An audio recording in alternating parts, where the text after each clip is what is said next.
let's rock. Let's do this. Oh, yeah, I also need to tweet about it. I always forget to tweet that we're... Oh yeah.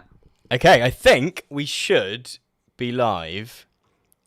In which case, hello everyone and welcome to another live stream. I think this is like maybe week 4, maybe, since started doing these again. Do say hi in the chat and reassure me, because I always am like terrified that something has not been set up correctly. I had this with YouTube, it messed with me like one of the first times I did it, where I got everything going and then talked for like 5 minutes without realizing I hadn't pressed the go live on YouTube button. Oh right. so you like thought you had it like streaming from... Yeah. There's the one on OBS, then you have to like press the button on YouTube too, which I didn't know. Oh, Steves says hi. Looks good. Thank you, Steves. Thank you for joining us. Looks and sounds good. I hope that's always the goal. And Eric's also saying hello. Welcome, Eric. We have a like cross. Hi, Sienna. Thanks for joining us again. We have a cross Atlantic. That's it. I can't remember what can't remember what it's called then. Cross Atlantic edition today. Because I mean, do you wanna introduce yourself? I always find if I try and introduce people, they're like inevitably then they're like, oh, that's not really how I describe myself. Would you like to introduce yourself? Sure. My name's Sam. I run a YouTube channel called We're in Hell. I basically do, I guess, like sociology type deep dives into sort of weird trash culture things. I guess that's how I describe my stuff. My pronouns are he, him, and yeah. Cool, thank you. Oh, and hello, Aranok and Shashank Gupta. Thank you for being here. I think actually I probably would have said most of that. I might not have said trash culture. I feel like I feel like, you know, there's something in most stuff. I particularly liked I liked your video about who is it? The Zac Efron video. Oh yeah. I would call that peak trash culture. Yeah, possibly. I always think every so often I think there's like a quote. Who is it? I think it's like Judi Dench or someone, like an actor that oh, Sam's too quiet. I can turn Sam up if that a bit closer. If that helps. I'm always going to stop my computer backing up because it will slow everything down. No, it will probably be my end with OBS if I can find the right thing. No, there's like some quote about how like I think it's on my copy of like Shakespeare's all of the plays or whatever, and it's like all of human life is in here, and I'm always like, I feel like you could say that about pretty much anything, like you know, like my favorite reality TV thing, which is what's it called, Below Deck, where yeah. You know, 5 seasons into that, I could go, most of human emotion exists in that as well, just in a slightly different format, right? There's highs, there's lows, there's grief, there's love, etc. Absolutely. But yeah, no, thank you for joining us, Sam. Oh, I've got this slightly annoying thing where I've done a tweet that's done numbers, but it just means that I can't get the iPad, which I use to change the screens on the stream. I can't get it to stop making noises, so yep. So that's annoying, but sounds good now. Okay, I think I might have solved it. Sorry, it's a bit difficult in that I can't hear like the stream output, but hello Yellow9, hello John Duncan, thank you for joining us. Hello Marina. What's up, Marina? Hello Farhan Gaming Cave. I hope the cave is nice today. Anyway, but yeah, thank you for joining us. Some of you will mute the tweet, John saying, "What? This is complicated. The price of success." Okay, I'm gonna both It's tough up at the top. Yeah, life is harder. So, I mean, most of you will have probably seen some of Sam's videos. The latest of which is. Oh, I didn't send you the link to the. I'm going to send you the link to the. Oh yeah. The watch together thing. The latest of which is this fantastic piece about anti-maskers, which I'm going to like sort of casually play in the background. Don't know, like they do in the news or something. Of like, even though it might give it sort of like local boy done good vibes, which had recently one of my friends like ran a really long distance, and we were all watching it on the like local news and being like, oh, that's my leg. I don't think there's as much joy. I don't think there's much more joy than that. There you go. I've sent you that link. Oh. But yeah, most of you will have seen some of Sam's videos. I mean, I suppose the first question is like, what did you? Oh, Aranok in the chat is saying that it is so good, which is correct. The correct opinion. Thank you. I suppose like I'm always interested in like sort of what got people into. I don't know, into making videos, I suppose. Right. I mean, yeah, for me, I guess it was like, I kind of talk about this a little bit in the Jordan Peterson video I made, but I graduated from like university and like was like very sort of black-pilled by, I don't know, I graduated on the day Donald Trump was elected. Okay, that's fun. Yeah. Like my commencement speaker was like a Canadian politician who was like, "That's not going to happen." Oh, what? So the graduation happened, and then that night I was like, "I'm going to go to a bar, celebrate with my friends, watch the election, watch Trump lose." And then the night just turned so dark. Like I just remember there was a certain point when it's like half the bar just started smoking cigarettes. But yeah, like it was so fucked. But anyway, I from there just kind of got like, it was like in this sort of like depressed place, and then I kind of started listening to, they aren't the best podcast, but I started listening to Chapo, which I was like, oh, these are like, this is, you know, you can be like a bit mean and still be a leftist, which was, you know, something that it kind of bothered me just how much all the like left wing stuff I saw was these like Facebook groups that were just like all like, I'm a small little bean type stuff. Do you know what I mean? Yeah. I have never, and this will partly be being in this side of the Atlantic. I'm sure I have never listened to Chapo Trap House. I couldn't tell you who any of the people in it are. But it's a sort of like fun leftist podcast, I guess. Yeah, there's plenty that you can criticize them for, but I do think that they are like pretty funny. It's like, it's very just like sort of like irony poisoned, like Twitter shit posty type stuff. But in sort of podcast form. In podcast form. Yeah. I think I'm not sure whether I'm right in saying that there's sort of like the British equivalent would be a podcast called Trash Future. Although I feel like they're probably I'd say so. Yeah? I don't know if they're maybe less harsh. I don't know. But I think it's like around the same type of tone. It's I think Chapo's funnier, but they're like like Trash Future is better people. Better humans.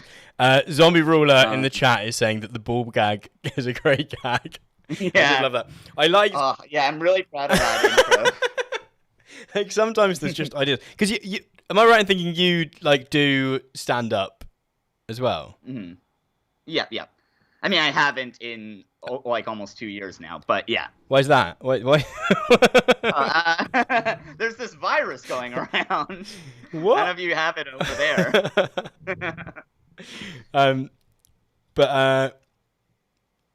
But so it sort of came from a place of wanting to like, I don't know, explore those ideas, or. Oh yeah, so I mean, like a lot of it was like So I got into Chapo, and then I also started watching Sean. At the time, Sean and Jen. Oh yeah. But yeah, like that was like sort of I don't know, like I feel like with like comedy, you kind of get this like I could do that, and like there's sort of this like the kind of true thing with it is that it is kind of an advantage of like if there's anything else that you're interested in or that you can do, you can be like I'll be the funny one of that. And Mm. obviously, there's like plenty of like incredibly funny YouTubers, but that's sort of like the idea I sort of went into it with, and then kind of like was like I like I just graduated from university. I can write a good essay. I think. I think I so. I know I how to think do so. research. Yeah, thank you. Uh, but yeah, that was sort of how I guess got into it, and that I was really lucky. I'm in Toronto where there's a ton of amazing leftist YouTubers here.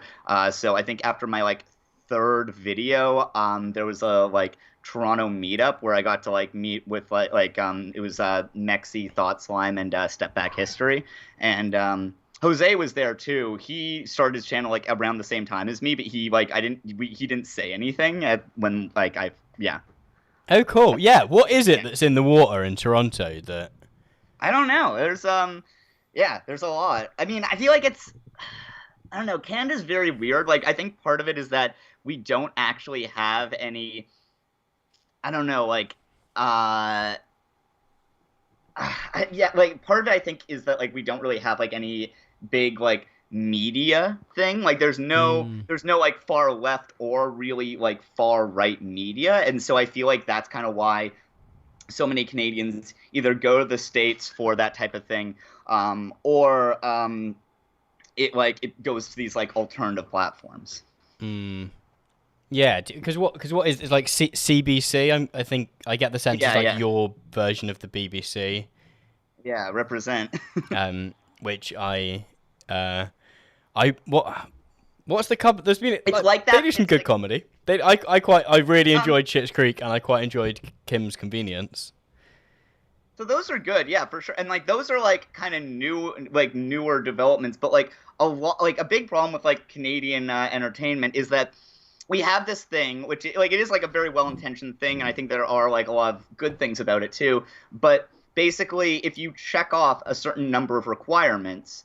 For like making a TV show or a movie, it's about Canada. Canada is extremely anxious about having a national identity, which we don't really have. And Mm. so yeah, we make a movie or TV show about Canada, have like a certain amount of diversity in like the cast and crew and all that type of stuff, and like film at these specific locations. And basically, the government of Canada completely pays for it for 2 seasons, and Okay. so it's very common for a lot of these shows to basically do those 2 seasons and then get canceled because it's like, well, no, we aren't. It's not free to make anymore. Yeah, yeah, yeah. We're not paying for it. Yeah, exactly. Uh, that's interesting. Because yeah, like Schitt's Creek, it probably took me quite a while to realize that it was set in Canada. Hmm. Like it was quite vague about it for quite a lot of the for quite a while, I'd say. And maybe I that's mean, like being this that's far what makes away, it. I don't have the same ear for the accent as well, I guess probably. Um Hmm. uh Yeah. I mean, I feel like that's what like any of the good Canadian shows are like that, where it's like there's no reason that like like Schitt's Creek isn't about the Canadian identity. And, like Trailer Park Boys isn't about being Canadian, and that's how you make good cultural products is mm, by not being anxious about them. What does this say about being Canadian? Which is mm, something that like so like with stand comedy, there's like these comedy festivals in Toronto or not in Canada, and all of them like like there'll be like different categories for like the acts, and one of them is always what is it to be Canadian? Like I've said to like Americans, it'd be the equivalent of like every American festival needs to have a guy who's like a cowboy. John in the chat is saying that Schitt's Creek was heartwarming. My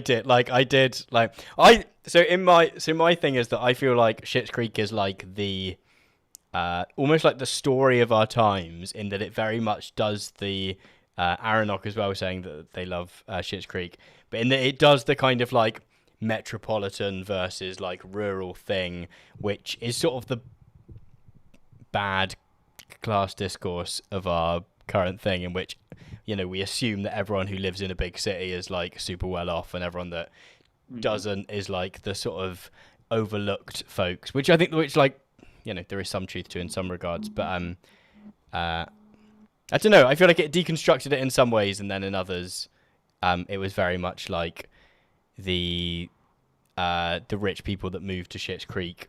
It needed them to be there to make it nice or whatever, to set up businesses and shops and stuff. But because what was your first video? I don't know if I don't know if you would want me to dig back into your like, because like I hate looking at old videos. It's like, how do you find it similar? So my first 3 videos are I was doing like I had like a furry rant Sona, it shows up at the end of all my videos where like when the credits are playing, but like that like my like logo, that like goat in like a hoodie. Yeah. But it was just me talking over that, and like I would say I looked over them. My first one was about Ben Shapiro going off like that like the super famous one with like the like about like trans people where he's like debating that student. So it was is that when he's like at a lectern? Yeah. I don't actively seek out Ben Shapiro videos. They just sort of come into my awareness somehow. In these uncertain times, I made that one, and then I made one about Jordan Peterson, and I named it, like I talked about this in the Jordan Peterson video I put out I think like 2 months ago, but it's I called that one Jordan Peterson Part 2 because the first one is Jordan Peterson Part 1, and then I just went like 3 years without making a Part 2. I think that is always a risk in naming anything Part 1 and being like, no, or being like, this is the first in a series, is that you then sort of, I don't know, because you want to follow your interest, right? I'm putting on the screen. I'm putting your newer one. I've chosen to be kind. That like it's I can't remember what I was saying now.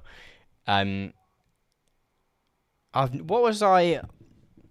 That like you want to like follow your interests and like you don't want to be like yeah. And actually, I think like even in like a month or two, that can change like massively, can't it? I really enjoyed the introduction to this one.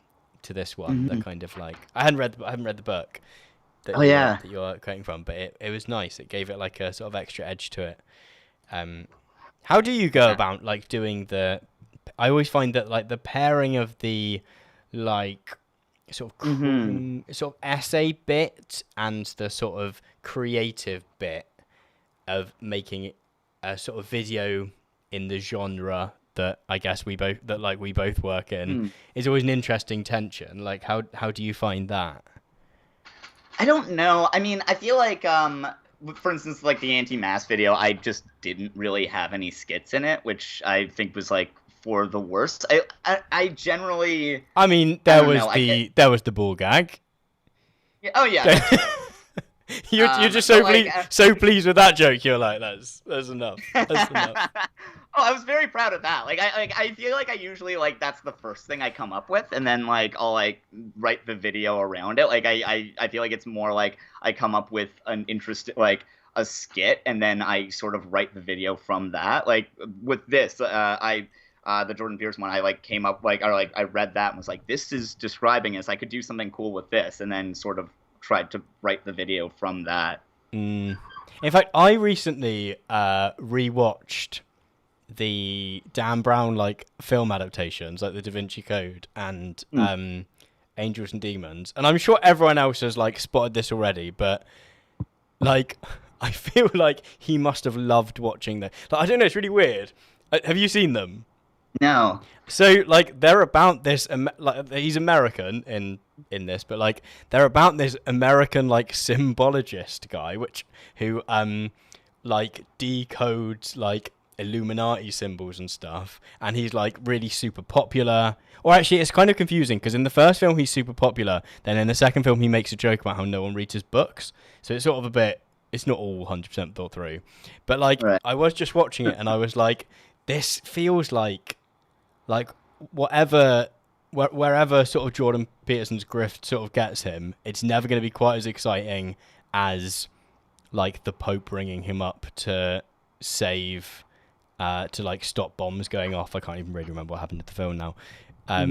But so do you do a lot of that? Like, just, I don't know. So I guess, is it like a fairly organic process of just being like, Yeah. I mean, yeah, like my stuff is, yeah, definitely. It'll just sort of be like I'll come up with like an idea for a skit, and then it's just like, okay, if I'm doing this skit, how do I make a video around this? Like, what is the sort of theme of this? And then how does that like relate to whatever else I could talk about? You know, that's sort of like my process. Like, for instance, with this video, like I had this. I don't know, this great quote from this book about like, oh, this like public intellectual, and then that's from there I sort of got the idea. Well, let's talk about public intellectual. That's an interesting thing. And I think what worked. What about you? Oh, like what? How do I? I don't know. Like I feel like yours, it's like because yours is usually it's just like the opening that you have like a short thing, right? Oh yeah, you like usually there's like one joke at the beginning, and then it's like, right, thanks everyone. Now we're down to brass tacks. Which I always find it makes people interpret the rest as though there's more jokes in there than there actually is. Like, people will be like, oh, I thought it was really funny the way you said that. And I'm like, oh, I guess. Like, I don't know. Like, or like, I don't know. But I think in terms of like finding topics, yeah, I think I'm always thinking about like, what's the hook? Like, how am I going to like get people in the first few minutes? And make people go like, cool, this might be worth sitting down and watching for, you know, half an hour or whatever it is. Which, I don't know, I always think there's like two ways you can think of. You can think of it as like, this is like really like ruthless thinking about how you're going to like, I don't know, clickbait people in or whatever. Or that it's going like, actually, you're just, I don't know, you're just trying to convince people that the thing that you're going to present them with is going to be okay. Yeah. Paul in the chat is saying it's good to ease people in. Yeah. I think, yeah, absolutely. Like, I definitely found like that's like for most of my videos that are like do well, it's always like looking back like, oh yeah, there's a really good intro. Yeah, I think that does really make a big difference. It's just that there's something that makes people go like, oh, this is going to be worth my time, or there's a question here that I want to see answered, or or it makes me chuckle, and so you know, anyone who's new just sort of like warms to you a bit and is like, okay, Paul in the chat is saying that it's good to ease people in with a joke at the start, which I sort of agree with. Like the first time I did one with I think it was my how to spot a fascist video where I was like, I think I'm gonna do like a little bird watching skit, and I sort of had this idea. I think that was the first video of yours I saw. Possibly it did. I don't know if it necessarily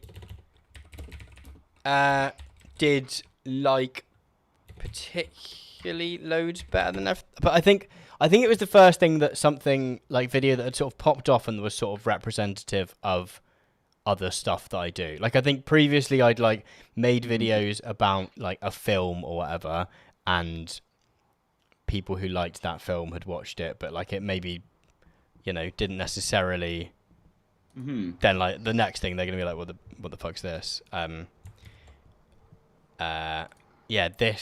This bit where I've not got it up, where I was like I'm gonna get a green screen and I'm gonna find some binoculars and I'm gonna do a bit, and I was like I'm gonna die. I was like showing it to my partner. I was like is this super cringe? And she was like, well, yeah. Like, she was like, yeah. And I was like, yeah, no, I sort of know it is, but I think that might be the point. Yeah. I thought there's like, what's that quote? It was like, don't kill the part of you that's cringe, kill the part of you that cringes. Just like accept it. Yeah. Like, you do have to, like, like, you're, like, anytime you're doing any of those things, like, you are risking being, like, posting cringe, but, with no cringe, there's no reward. I think it's, and I guess you must find this with doing, like, stand-up, like trying to be funny is higher risk. Like trying to be interesting, you're either interesting or you're boring, and like being boring sort of fine, and you can you can almost explain it away to yourself as being like I was too clever and therefore no one wanted to engage with my incredibly clever things that I was saying. Whereas like with being funny, you're putting yourself on a line, right? You are going like, and if it does, because it's always obvious when you're trying to be funny. And so if it doesn't land, like... Yeah. Which must be worse if you're in a room with people.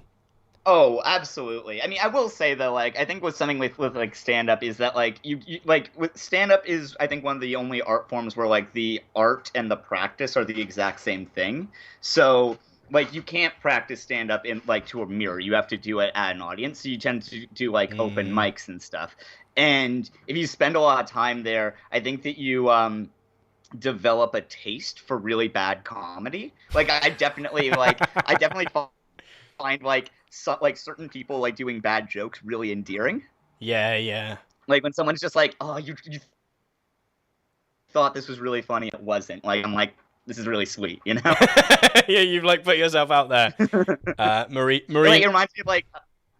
Oh, sorry, go. Oh, Marina in the chat was just saying that I cringe, therefore I am. I mean, maybe that's how you stay grounded, right? Is that you are, you're aware that it could fail. Whereas if you just assume that everything you do is like sort of naturally hilarious, maybe that's when you've sort of like it's gone to your head a bit. Yeah. Oh, absolutely. I mean, if you aren't self-critical, that you're a monster. Like I don't think that that's in any way healthy. Yeah. I once I once saw go ahead. I went on holiday and went to San Francisco, much like a comedy night there, and saw is it Tom Green? Is he a comedy guy? I can't remember what he did. Tom Green is indeed a comedy guy, yeah. He was like the surprise guest at the end of at the end of some kind of like night, like a sort of night of comedians, and he wasn't super funny. Like I don't know, everyone was like, "Oh my god, yeah," and then it was like, "Oh," like the people that were like still sort of trying it out a bit were, I don't know, were a bit more sharpened maybe. But, I mean, that's the thing. Like, there's a whole thing too in comedy where it's like the most despised type of person is the YouTuber who uses that to become a comedian. Like spring into it.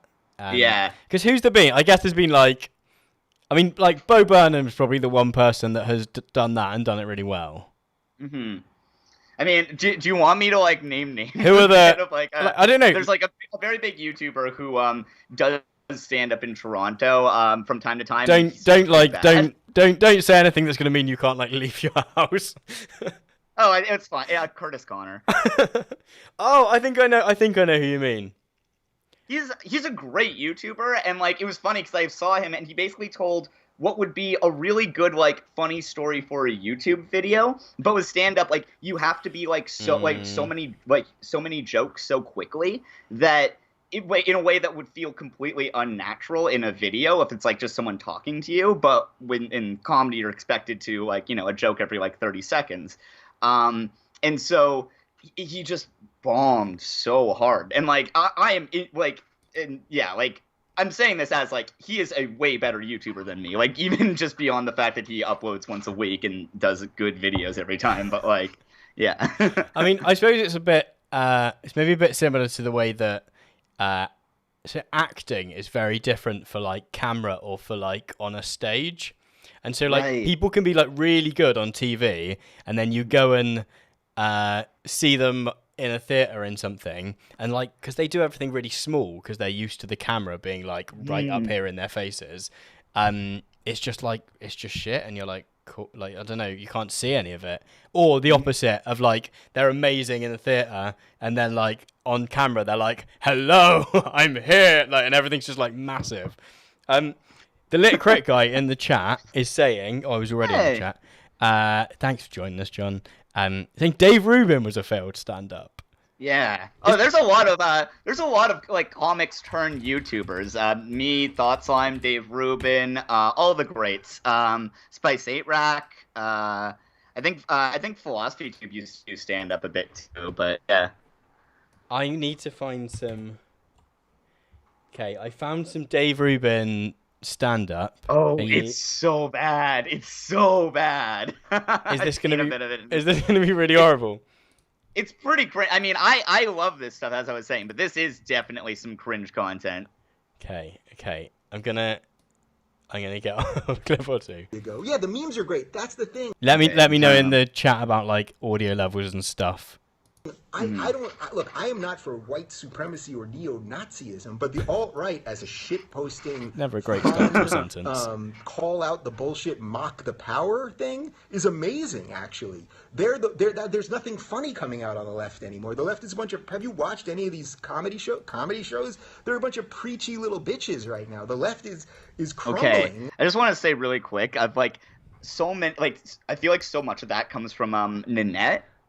Where like so many comics like the sort of like macho dude bro genre were just like fuck, oh yeah, apparently comedy isn't even supposed to be funny, it's just supposed to be you talking about your fucking period, and like just bullshit. But it's so especially funny because all of those guys also think that Dave Chappelle's newest specials, where there are lots of parts that aren't funny because he's like, yeah, it's closer to like almost like a one-man show, and they're like, this is absolutely genius. He's taking the art form to a new place. It's like so these examples are quite good. I was gonna do some tweet thoughts on this, and I sort of decided against it. But I recently been reading Ben Burgess's book about cancelling comedians, which has a similar thing, and I don't know. I feel like I really can't work out what the audience for it is or really where it's trying to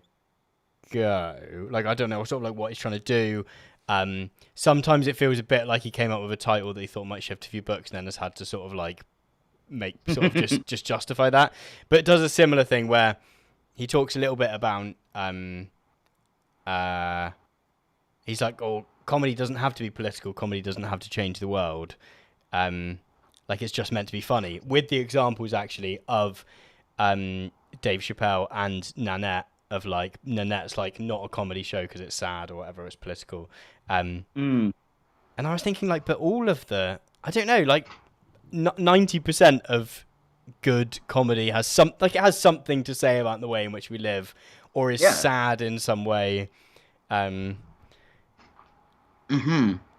Like, no, I mean, like saying it can't, like, it shouldn't be sad is, like, to me, I think especially weird. Like, excuse me, sorry. Like, I'm sure, like, it's totally fair to be like, I don't want like political stand up. Like, there is plenty of like bad political stand up, and when it's bad, it's like so bad. But, like saying like don't be like personal is like that is like so much of the best stuff is like based on like comedians like dealing with their pain and stuff, and like just so much of like good art in general is, you know, working out your personal traumas through art. There was a Stuart, do you know Stuart Lee, the British comedian?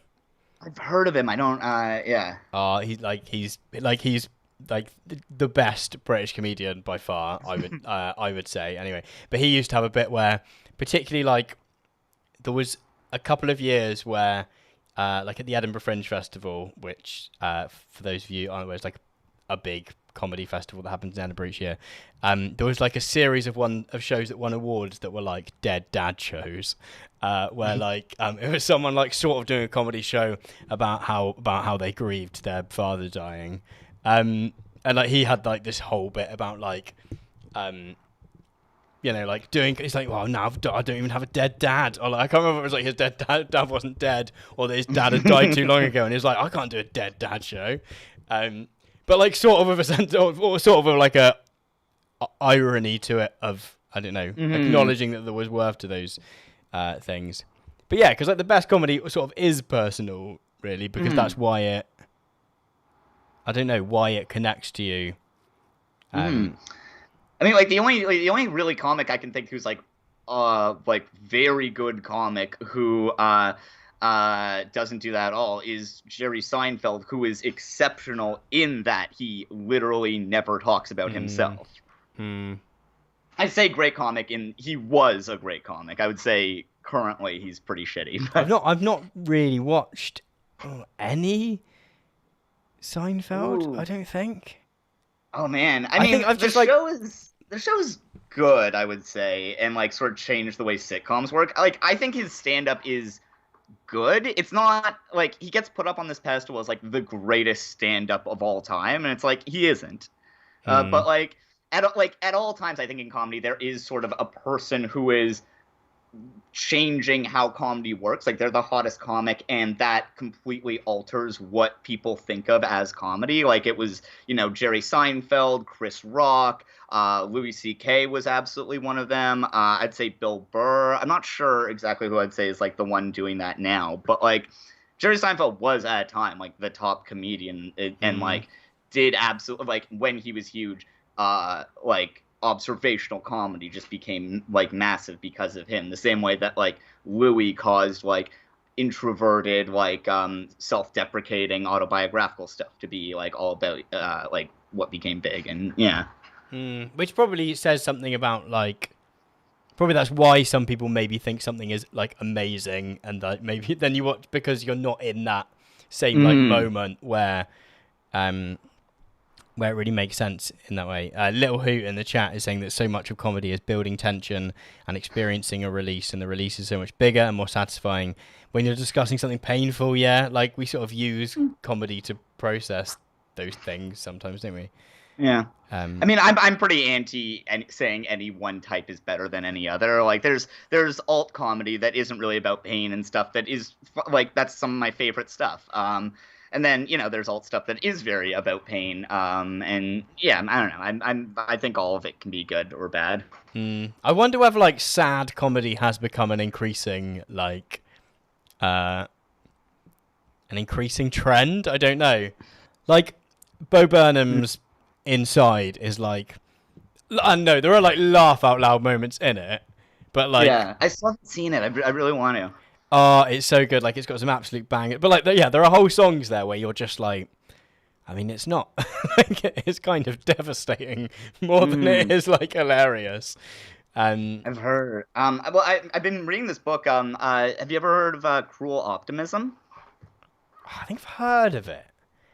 It's it's so like dense. I've been like trying to work my way through. It's very difficult. But one of the things in it is that this woman, Warren Burnett, I think is her name, but she talks, like, her idea is that like it uses affect theory as a way of explaining the present day, because without historical hindsight we can't define it, and so she sort of argues like that the present is sort of defined by what she calls a cruel optimism, meaning being optimistic about something that is itself the obstacle preventing you from achieving that. And that when faith, like, so something like the American dream, so like when our faith in those things that will give us that good life start to wane, but we still have an attachment to the end goal, we get into this weird sort of depressed state that we currently live in.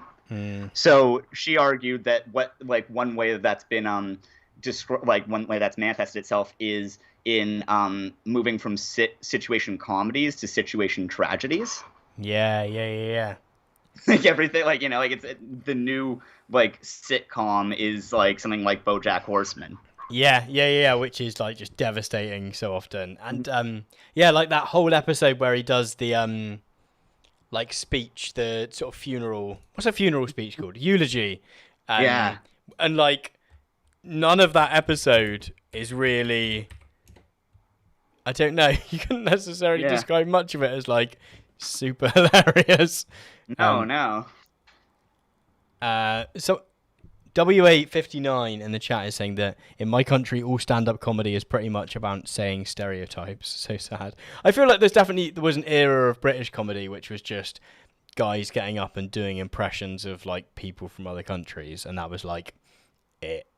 And obviously it was super racist, but like also that was just like the whole joke was like, oh yeah, they're different over there. Like, I mean, go to like some small towns in Ontario and watch them stand up there. The road comics who are performing there are absolutely still doing those jokes. Yeah. I've been to the occasional thing like in a pub here, and you're just like, you're like, oh, okay, this is not necessarily my genre of comedy. But oh god, let's watch a bit more. Watch a bit. Oh more. yeah. We gotta see. We gotta see him bomb. Does he live in this set? Like, this is the set, That's right? his home? I've not even watched much It of. looks like it. I've not yeah. really watched many of his videos, but like, does he just live there? They just like turn all the lights off and like. There's like a couch there, right? It's just like it's a fold out. Yeah, they're like night, Dave. It's like night. It's a strange because guy. they all your favorite comics and writers and whatever on Twitter. Are any of them funny anymore? They're not funny. You know where the funny stuff's coming? It's coming out of the alt-right. That doesn't mean I'm a Nazi. You're all looking at me like, okay, we're ready. He is like proper useful. Oh god, he is like proper like useful idiot, isn't he? Like his whole thing of like, absolutely. I'm not with these guys. I just think they're great. Like, which I'm really interested. I'm working on a piece about like wokeness at the moment, not a video, like a sort of written thing. And I'm really interested in the people who like offer themselves up as the people who are like, no, I'm 100%. I'm of the left. I'm the lifelong member of the left. I just hate them all, and I hate everything about like, and their whole thing is just. Usually it is around wokeness. Usually it is particularly saying that has suddenly been the thing that's changed their worldview or whatever. Well, but then they went too far. Yeah, and you're like, well, when wasn't too? Because I feel like 5 years ago you'd have said like equal marriage was too far, but like now you're saying you totally thought that was fine, but then the next. Have you ever thing seen is too Lindsay far. Shepherd? Don't think so. Lindsay Shepherd, she was this like TA at a university who showed Jordan Peterson's lectures in one of her in a tutorial that she was running, and she did it like in the context of like it was like a linguistics class, and she was like, so like let's watch like Jordan Peterson's screeds against using gender neutral pronouns as like, you know, an example of the way that language is like changing and being important. She is a massive Jordan Peterson supporter, which she kind of downplayed a bit, and like there like she got like disciplined by her like university and like recorded it, and it is just like some of the stuff that they were saying is like so cringy and just so gross, like the way that like this guy is just being like, you are doing violence by discussing these topics, and it's like, yeah, like anyone, like, you know, anyone would be like really upset by it, but she made this like video of like why I left the left, and it's the funniest one because she was like, I used to be a leftist. I believe that women should have rights, and I used to take the bus. That's just like sat on the bus, like yeah, because like climate change. So just she like she'd take. Okay, I thought that was just looking around at everyone like we got this. Yeah. But also, like, the idea that most people, I don't know, I would say most people probably don't take the bus out of, like, conscientious objection to cars. Like that's not, you know, some people do, but, like, hello, Anna, in the chat. Hello, thank you for joining us. But, yeah, because he sort of did the famous, the most famous, like, why I left the left video, didn't he, with his, PragerU one. But that's sort of his whole role. I mean, which is, I think we were saying when I was on your stream that like, Jordan Peterson fans do this whole thing where they're like, oh, he's not conservative. He's not conservative, and you're like, yeah, but he is because of all the positions that he holds. And there's a few figures like that. Who? I mean, like, I always just like to like ask the question of like, who do you think he voted for in the Canadian election? Like, yeah. I would be shocked if he voted for Justin Trudeau. Hello, Alexander in the chat as well. Yeah. He and he had like a falling out with the NDP or something, didn't he? Because he used to be. Did he even? I thought that it was just that he's like from like he's like from I guess is it Saskatchewan, like where like basically like where Tommy Douglas, the guy who basically the most like beloved Canadian who gave us like Medicare or like who fought for like Medicare, he's like from the same like province as him. Okay, so it's more like just like happenstance of life rather than basically. Let's watch some more David Rubin, everyone's favorite. Well, I want Didn't call him David Rubin. Thanks. All right. We have a tremendous show for you. We got gays, we got lesbians, we got straights. Right up front, they put the straight person up front. Why would you put a straight person? I demanded the straight people be in the back. How many of you would say that you're conservatives? By a round of applause. How many conservatives?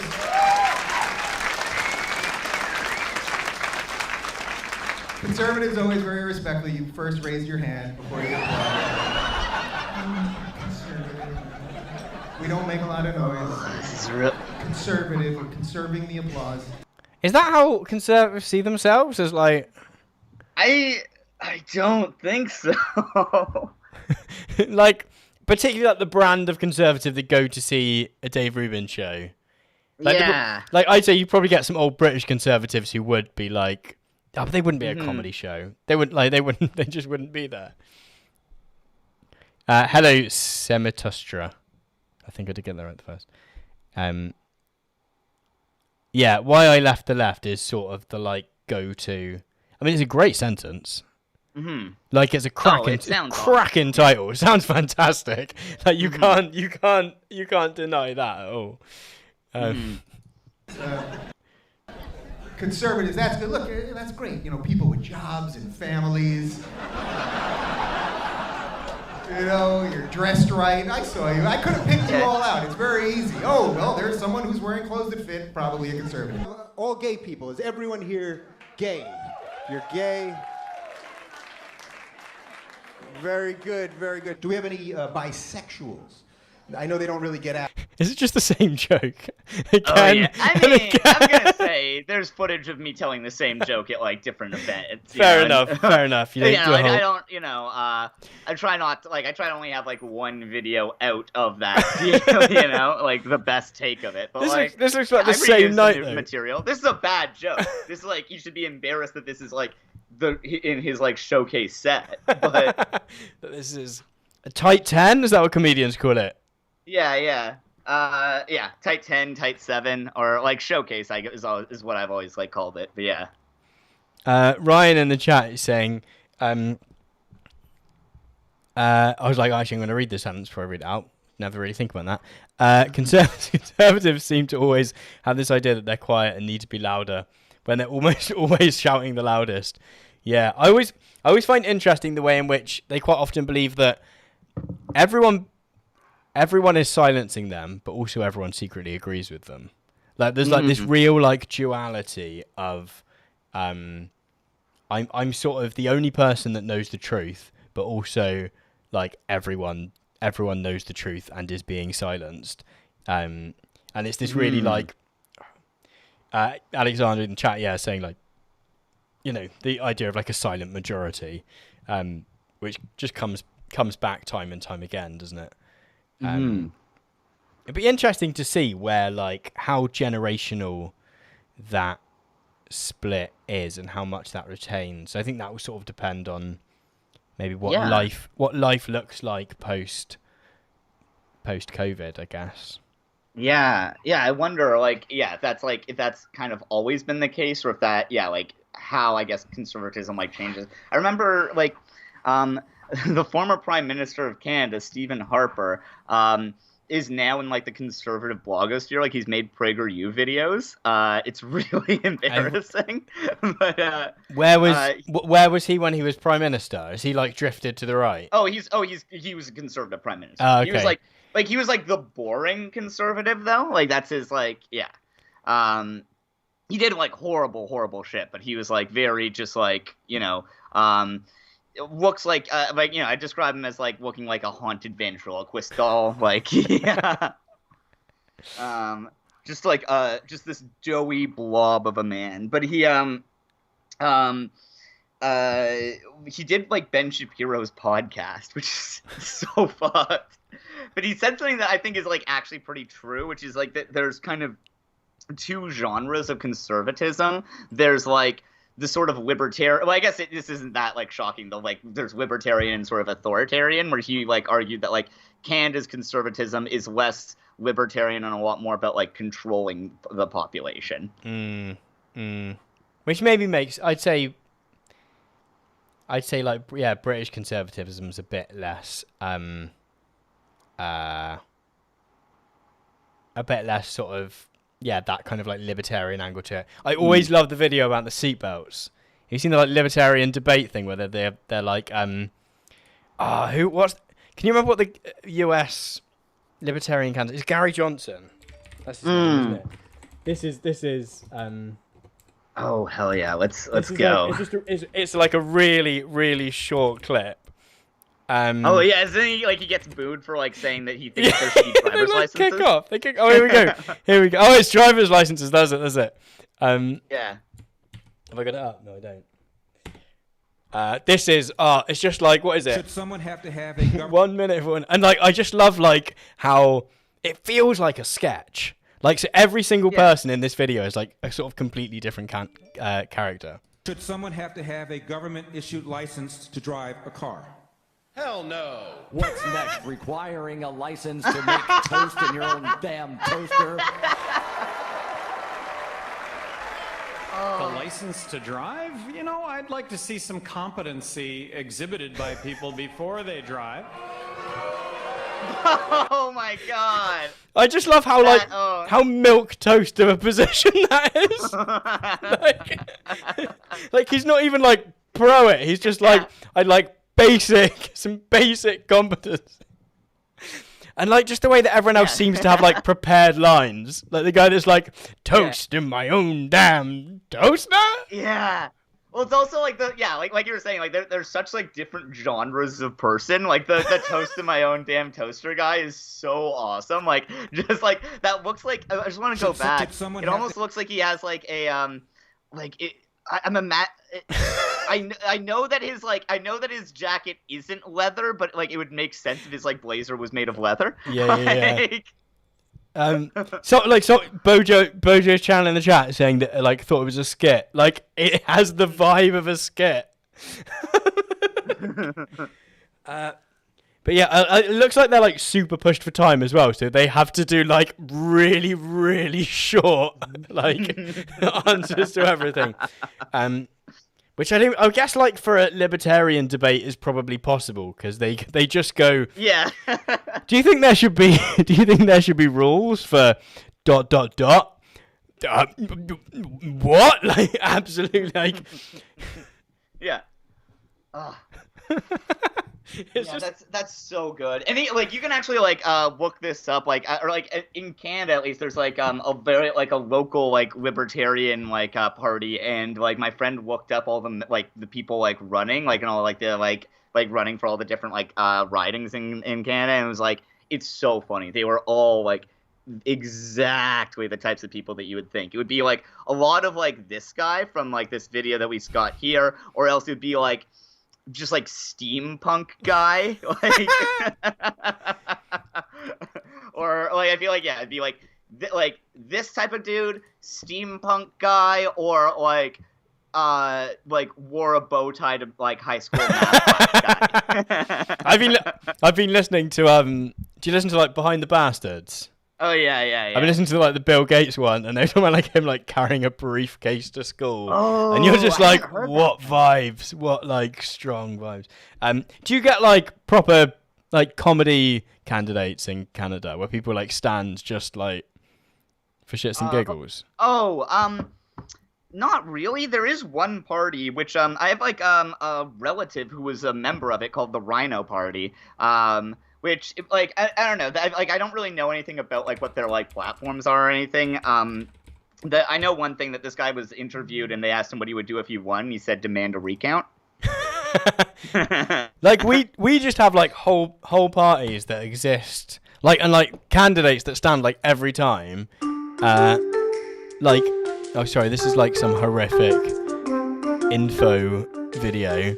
Like Lord Buckethead, like basically wherever the sitting prime minister, wherever their like constituency is, loads of people will just stand, like change their name by deed poll to something stupid so that they can have it on the like thing, and so you get like that's just so like this good. guy in this I love this. stupid costume, and then on the so this is like so he was called Lord Buckethead, and then he's now, so as Alexander's saying in the chat, he's now called Count Binface because there was like some sort of like copyright issue with the character of Lord Buckethead. Dabs all the time. That's absolute king. I love this. And then there's like, the Monster Raving Loony Party, who have been doing this for like years and years, but also have like done loads of what they intended to be like absolutely stupid policies, which have eventually like become true. Like I think like years and years ago they had dog passports as like a thing, and now like pet passports are like totally a thing that if you want to thing. Alexander in the chat is saying, didn't Rhino run a candidate with the same name as the PM? Oh, maybe. That's like, I don't, can you? That's a fun bit. Like it'd be great. It's a great story to tell, isn't it? Like, yeah. If you're somewhere where like like the person's gonna win anyway, I wonder out there. I wonder how that works. I mean, I think one of the weirdest experiences, like definitely weirdest election-related experiences I had, was having the option to vote for Sargon of Akkad in an election. Oh my god! Because I live in the bit of the UK where he ran for like, so you don't actually check the box. You have to like, comment, and subscribe. like, it was like, I mean, I mostly knew of the guy from like H-Bomber Guy videos, I think. Yeah, I don't think I've ever like watched any of his stuff like on, yeah. But then like we walked out of this like, I mean, I guess like I was living like relatively in like a pretty small town called Taunton in Somerset in the UK. Well, I don't know, sort of I'd call it a medium-sized town, but like that's because I'm trying to think. I don't know, it's probably I got this up now.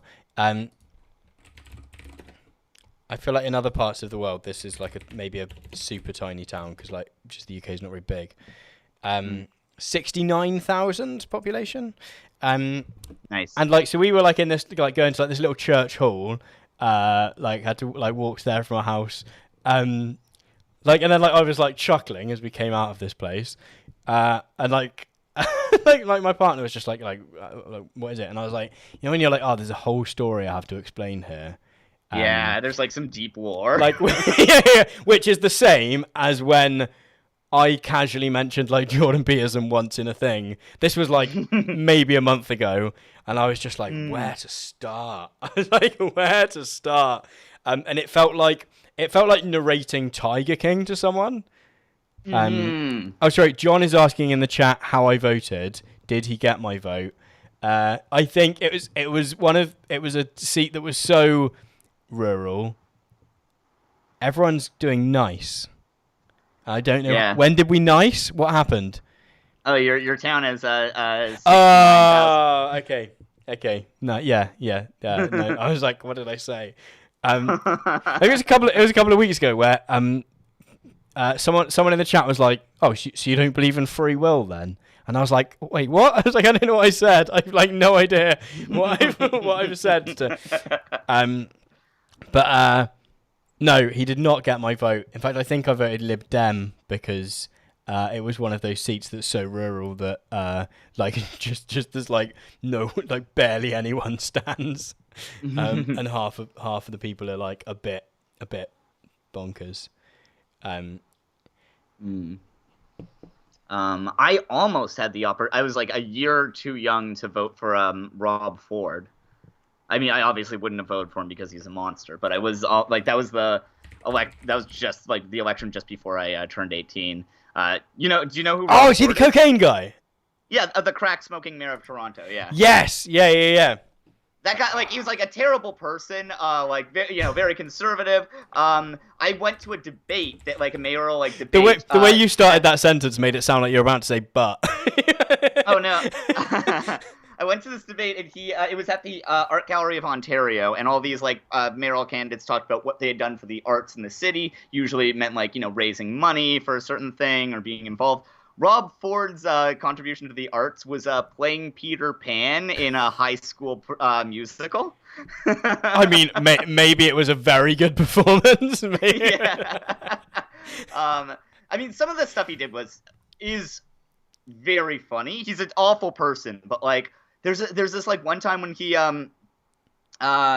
went to a drive-through with the DJ Danger Mouse, or no, Dead Mouse. The one with the big mouse head. Yeah.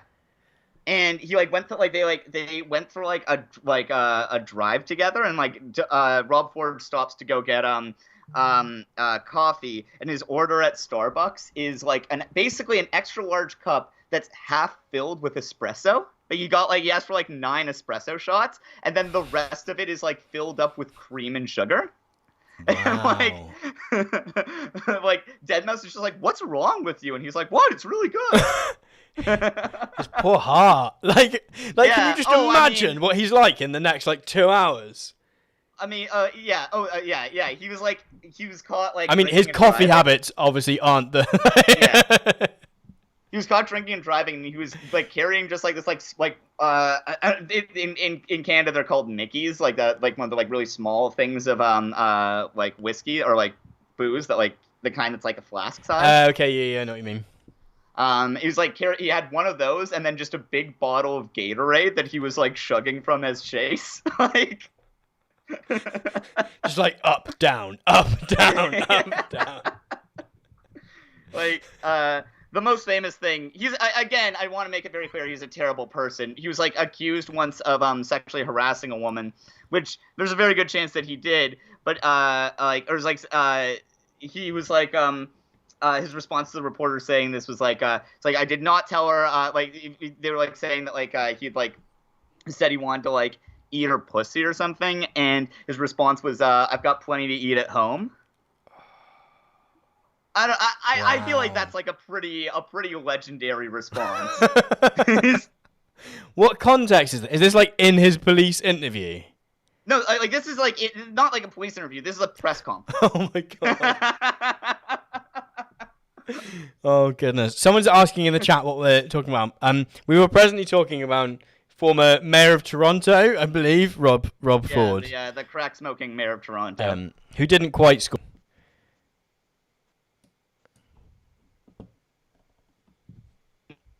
No. He drove drunk to his office and passed out in his, yeah. Is that his downfall, that he just passed out in his... I mean, no, his downfall was that, he was, caught, smoking crack, and, he also, his ultimate downfall was stomach cancer. As you can see in that picture of him bald, yeah.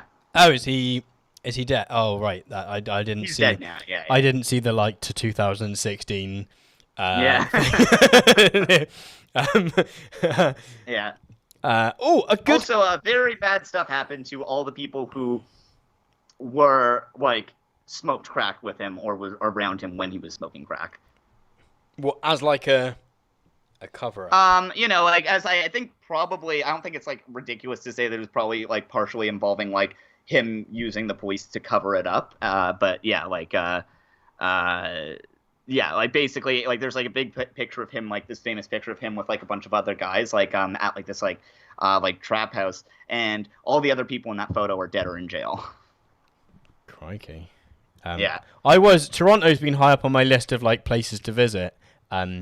Literally from having seen Kim's Convenience. I think that's which doesn't even really, Toronto doesn't even really feature in it that much. They're mostly in the shop. But I feel just all I've really done is watch TV for a year. Maybe that's changed now. Okay. I mean, if you come by, I think Spice 8 Rack is also playing on coming here at some point soon. But if you come through, you can hang out. We can hang out with I'll like come all and- the Toronto people. Come and meet the Toronto YouTube mafia. In fact, I was thinking recently, I was like, I don't know if I've ever met anyone who also like in the flesh that also makes YouTube videos full time. Like I just it's not something that like I guess I used to know someone who like ran the Twitter and I guess YouTube account of like a local organization, but like I don't know, like right. We have a good Yeah, I was really curious about this. Like, is it this like I don't think anywhere else except for like Toronto like has like the same type of like scene of like we all hang out and like know each other. Like, I guess I mean I don't know. No one hangs out with me, so maybe everyone might even like turned out that like loads and loads of people actually like live around the corner from me. Like loads of British YouTubers just like round the corner and like no one. That's so brutal. I don't think that's true. I don't think that's true. But I don't know. I feel like there's probably a fair few people based in London. I don't know what their social calendars look like, I'm afraid. Right. So Pequod Express has asked a good question in the chat. And Sam and Tom, thank you, that's very formal. What are 5 YouTube channels you find inspirational for the content you're covering? 5? I was gonna say 5's a lot, not because like there's not 5 YouTube channels. I just it feels like a lot to try and pick up on the top of my head. I mean, first, obviously, there's a channel called We're in Hell, which I mean, like honestly, your stuff I love the way that like you do your stuff. Like I definitely have been like, oh yeah, this is like I think we have like very different like aesthetics, but like do like I would say like largely the same type of thing. Yeah, and like a sort of similar approach, I would say. We'll both do like here is 2 sentences from. Well, I think we both quote a lot, I would say. And we both do a sort of like. Well, we both tend towards the thing of going, and I don't even know if I do this consciously, of going like, I want to explore a thing that happens today. Let's see the history of that, like, and then like go like, whoa, back in the time machine, to see what. Someone made that comment, and I was like, fuck yeah, that's every video. Yeah, yeah. I think that's just like my way of. I don't know, trying to understand stuff, I guess. I don't know what's happened, but John has said in the chat, none of us really have flesh. And I've no idea. You okay, John? I've no idea what that's a reference to. Yeah. I don't know if that's like going in the wrong group chat and like, just like your hilarious thing. Pequod Express saying, I'll give you one Big Joel. I'm a You can compare me to Big Joel constantly. I don't think I'd. I don't really that much. Wait, hello? Oh, I think you're back. Oh, sorry, I think you cut out there for a second. It's my internet just decides to play up. Usually it cuts out like almost like exactly once every stream, and then it's just fine after that again. Okay, now we need. Okay, I'm glad we got that in. This is a lot of pressure from Pequod Express in the chat. Apparently, we've done 2, and we need 3 more each. Okay, I mean, definitely, yeah. I would say like Big Joel, Philosophy Tube is like a massive one. Like, so, like, do you ever have this where I definitely like I've gotten like certain videos where it's like this is some other YouTuber's fingerprints are all over this one. And like this is me like my like video about like the Zac Efron show was like very much this is me trying to write a Big Joel video. I don't know. I wouldn't say I watched it and was like and felt that. I wonder whether like I mean in the same way that with anything I think because you're closer to something you you see the inner workings of it in a way that maybe other people don't, because other people approach something fresh in the same way that like you know other directions that a video could have gone in. So for you it's like, oh, I didn't cover this thing, but then like people watching it don't necessarily expect you to cover it. So No, I think it turned out good, and I'm very happy with it. But it is definitely my take on that is I think it's actually really good to do that type of thing, just because it makes you it makes you better, because you realize what you're good at and what you're bad at.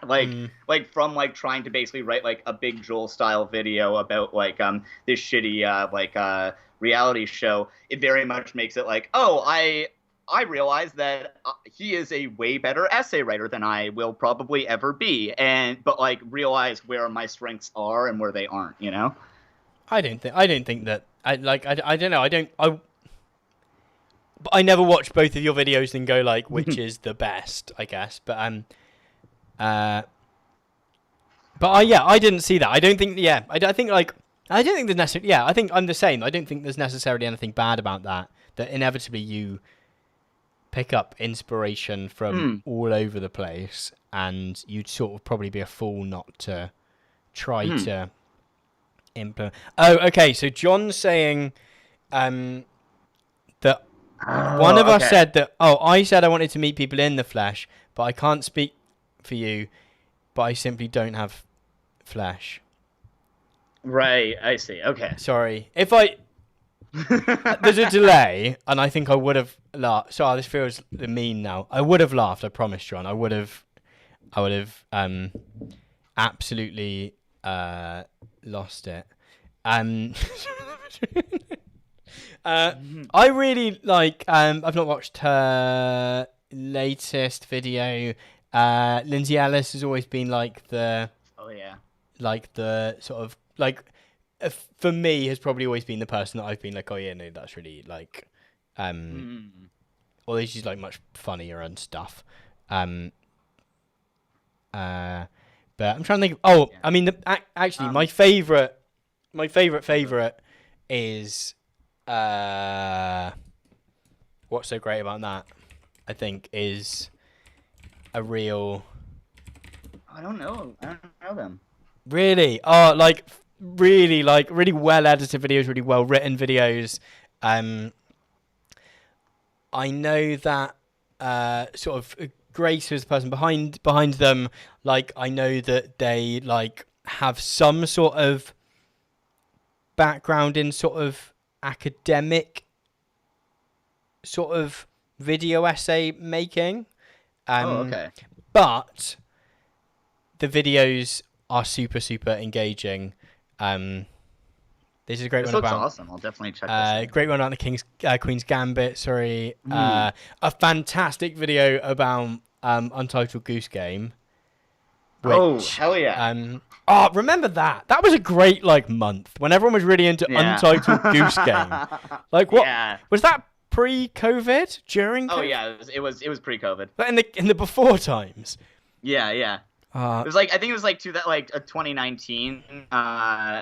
2019, maybe 2018. Our sort of COVID equivalent of the Weimar Republic is everyone playing Untitled Goose Game. Yeah. Sienna's saying in the chat. I always think about the Oh, go ahead. Oh, Sienna's saying in the chat that they're always quite concise with the videos. They're all 10, 15 minutes long. The Hamilton one that's is 20, but that's a bit longer.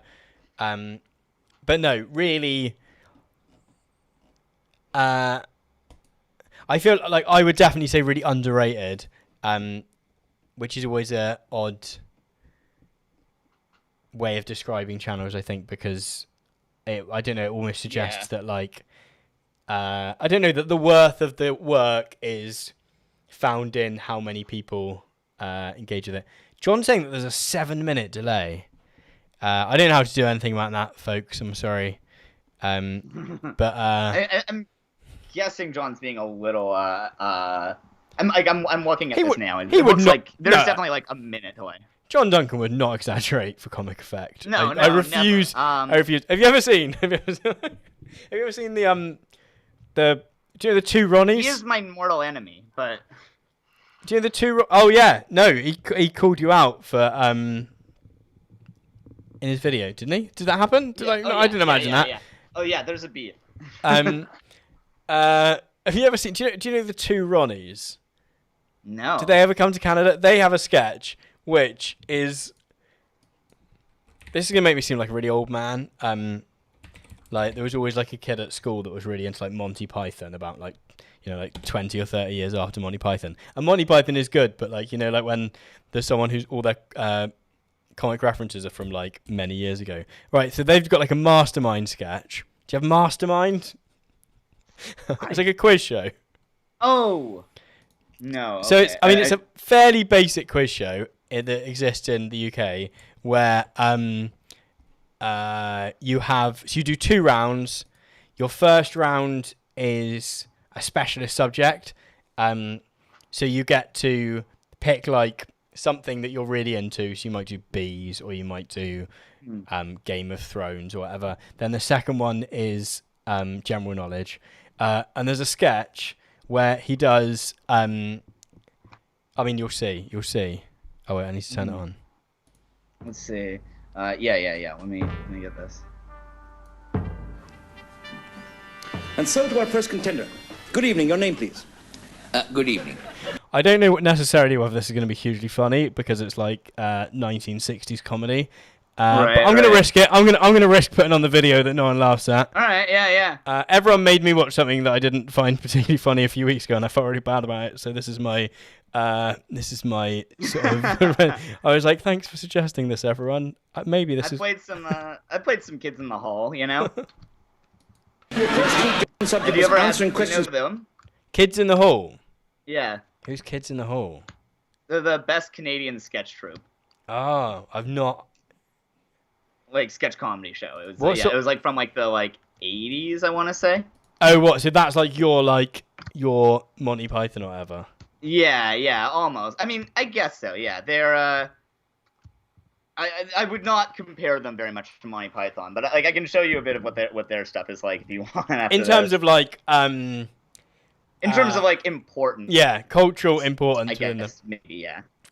I can't. Yeah. And so to our first contender. Good evening. Your name, please. Good evening. First week, your chosen subject was answering questions before they were asked. This time, you have chosen to answer the question before last each time. Is that correct? Charlie Smithers. And your time starts now. What is paleontology? Yes, absolutely correct.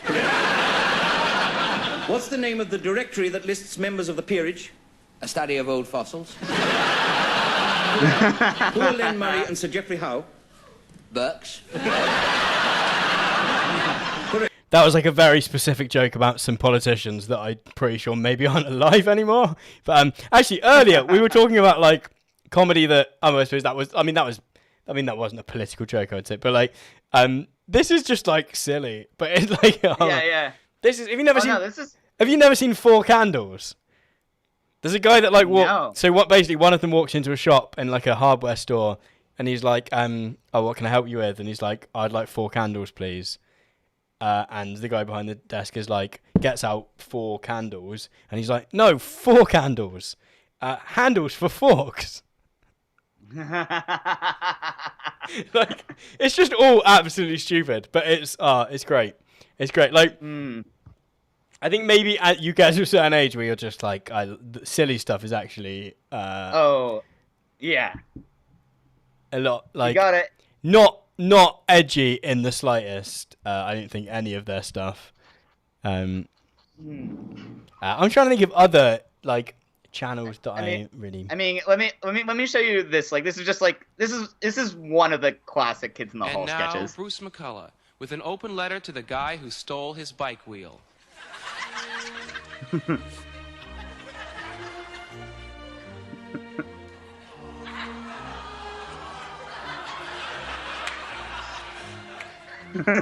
Well, why did you do it? Are you some sort of jerk or something? It's my front wheel. What'd you think? That I'd drive home and not notice it was stolen? What are you then? Some sort of prick? Some sort of idiot? Some sort of thief? What would you do with just my front wheel anyway? What good would just one wheel be? You human loser. Well, why didn't you buy your own wheel if you wanted one so badly? That's what I did. Don't you think I need that wheel? Well, what were you thinking? Jerk. That was Bruce McCullough with an open letter to the guy that stole his bike wheel. Oh, look at this. Oh. Savage. They're great. Ketra in the chat has said that means I'm ready to become a dad. I was thinking about this the other day. I was thinking about how, like, they say, like, millennials have all had kids later.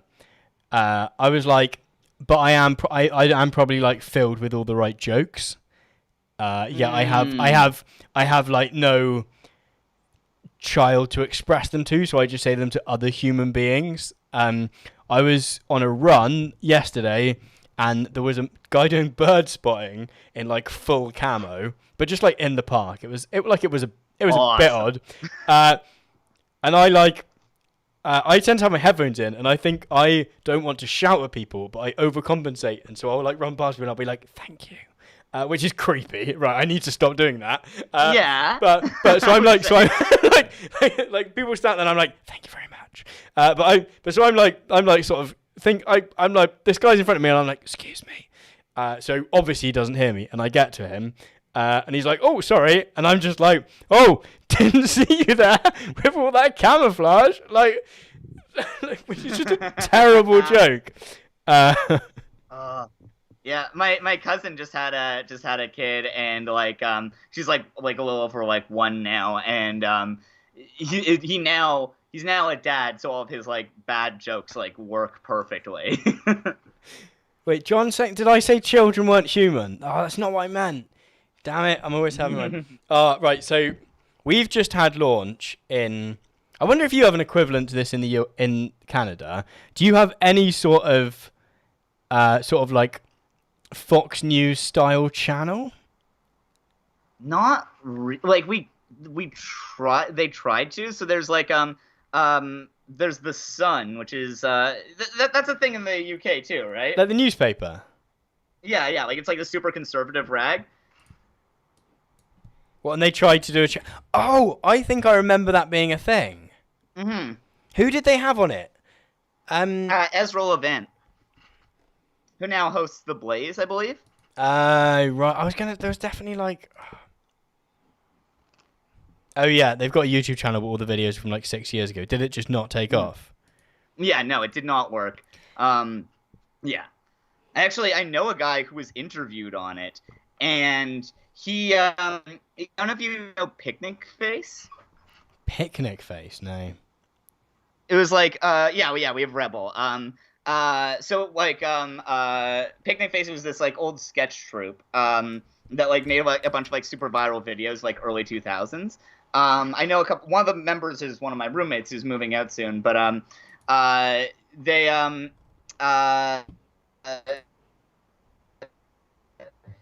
like one of on Minaj's show, and does like a lot of like political activism. He organized a whole thing to like get alumni of certain universities to like pressure the schools that they went to divest from fossil fuels. He like tore up both his like bachelor's and master's degrees in like protest.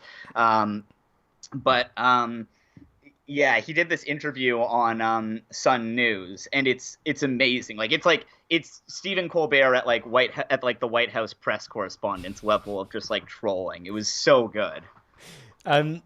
Does Rebel News exist on TV, or is that just like a online? No, it's only on the internet. Yeah.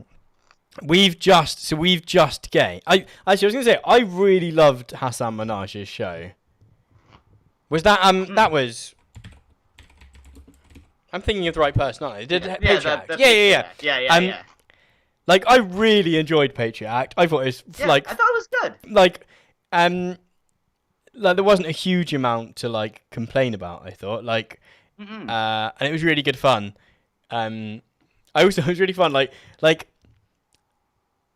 I increasingly appreciate watching things that aren't 100% aimed at me.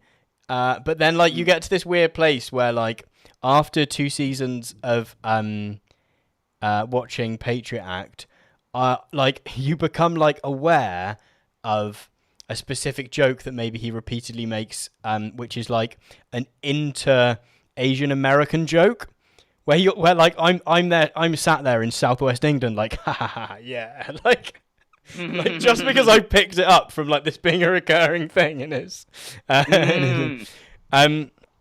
Ryan saying in the chat that Patriot was great as well. So we've just had launch in the UK. I want to try and find some videos because they've basically tried to launch a sort of UK Fox News, which with the sort of rules around broadcasting in the UK, you're meant to be impartial. So it's not meant to be a thing that sort of could exist. But they've sort of done it, and I think the way they've swung it is that they've said that there's going to be like lots of so I think presenters are allowed to say their own opinions. So I think that's sort of how they've swung it. It's like the channel isn't right wing; it's just all the presenters are just expressing their own opinions. But and it launched. Everyone was like, "Oh, it's going to be horrific. It's going to be this sort of like British Fox News." It launched, and it's just extremely technically incompetent. Like, so you watch it, and it's just dreadful. I need to. So I think I can do Twitter clips on this on Watch Together. I think I'm going to scroll back a bit because there was some fantastic ones from like there's this Twitter account that's just been putting together like clips of like stuff going wrong. But there's so much of it that like there is just sort of hours and hours of it. Where there were some great ones from this morning. One of the big things is that they can't get the sound to work. Like they just keep like messing up the sound. Like I watched like the first 20 minutes of this. I was like, I'm going to watch the first 20 minutes of it as it opens. And a few nights ago, and it was just like every other thing. Like it opened and it was out of focus. Where's the really good? Oh wait, I posted some. I tweeted some. Like you sort of expected it to be like really annoying, but it's just you almost feel sorry for them. There's particularly a guy who used to work for the BBC and like traded it in to work for. I found some now. Traded it in to work for this new channel and was like, I don't know, seemed to be a relatively recent guy, but and like he just looks like beset with regret. Like he's just clearly aware of what he's done and like just the shambles that exist around him. What's he called? Simon McCoy.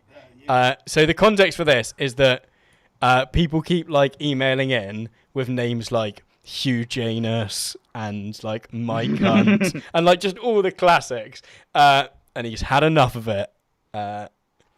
Let me know. Oh my god! Let me know about. Guys, it's not funny.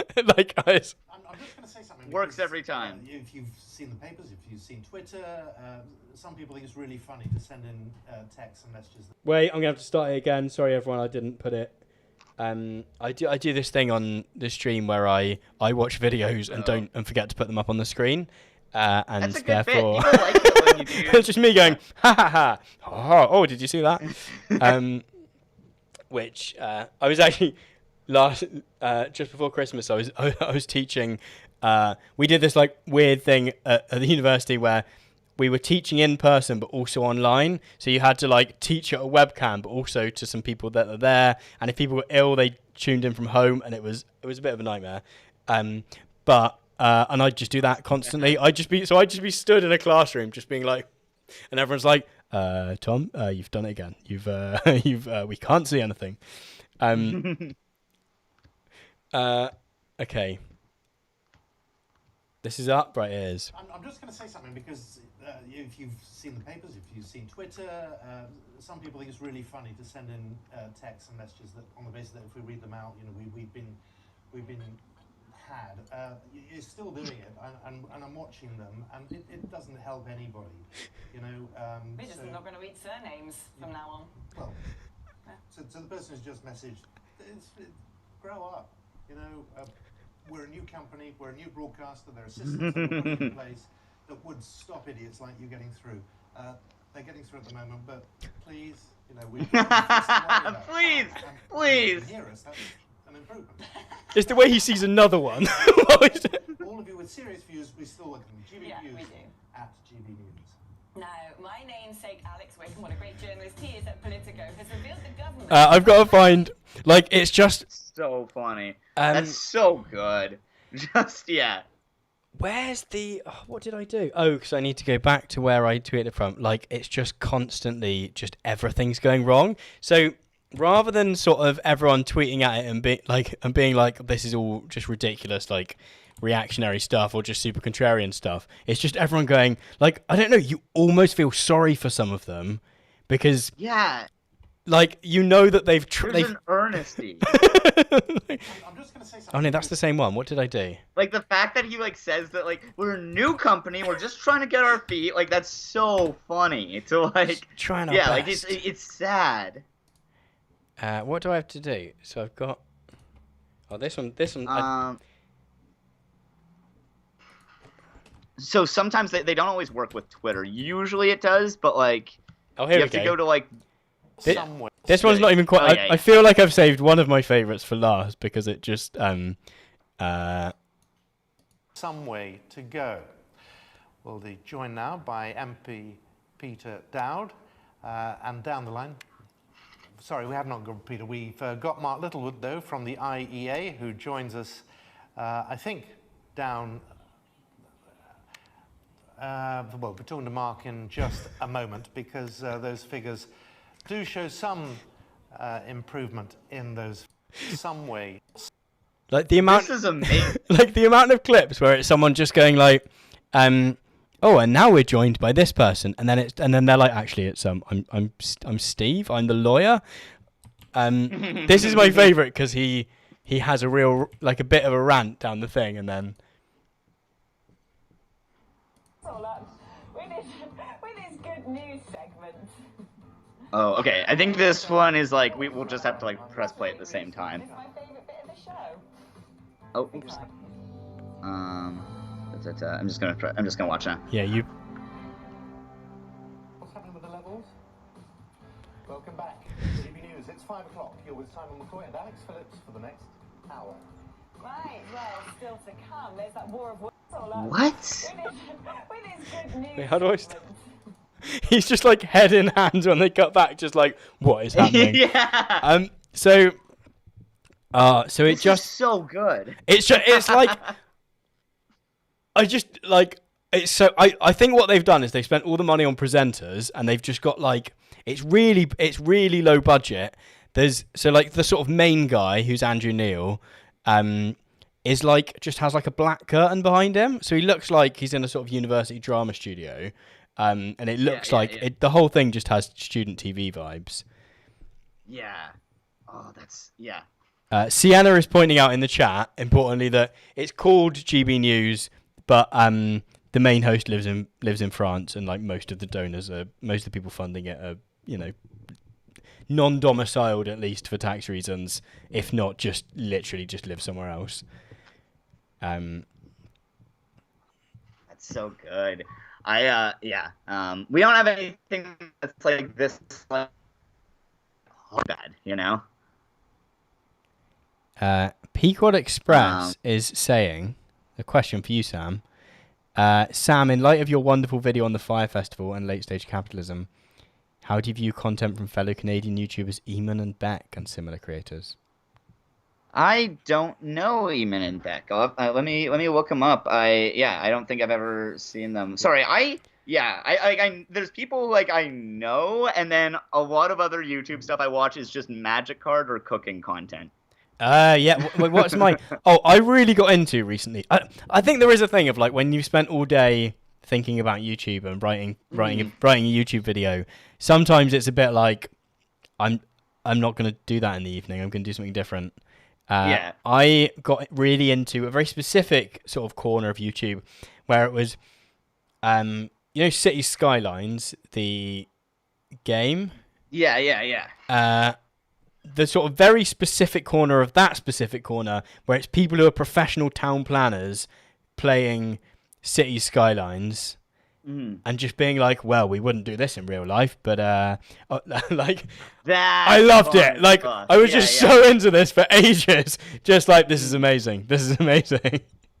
I got into like game criticism YouTube pretty hard, which is very nice and like relaxing, you know? It's also like I'm not very good at gaming, but because of all the like channels I like watch that are like talking about like these like amazing games, I've like, I don't know, I'll like get like Hollow Knight and I'm like, this is way too hard for me. I've not played Hollow Knight. It's beautiful. It is pretty tough. I think I can get that for my Nintendo Switch. Can I? Oh yeah, you can. I really want to play the one that everyone talks about. The I can't remember what it's called. There's a game that everyone loved, and it's got a Disco Elysium. Maybe it was that. Oh yeah, that one's awesome. And I'm waiting to get it on my Switch, so I don't like. Sometimes I'm just like, I sit at my computer for enough of the day that I would like to play the video game downstairs, please. like that's like my line. Yeah, that game, I've never like laughed at cried laughing at a video game like I have with Disco Elysium. Oh yeah. I think I watched like half of Curio's video on it, and then I was like, oh no, I think I want to play it, and so. Yeah, I haven't watched it because I haven't finished it. But I think I'm constantly like saying to Sophie, like, I watched the first 5 minutes and really loved it, but I've not played the game yet, so I'll be waiting. And I just never play any games. So. Yeah. Also, we were talking about like YouTubers. We like everything Curio does is just so fucking good. I don't know how it is all pulled together in the requisite time. Yeah. Like, van life has come. I've never really watched any van life stuff. I'm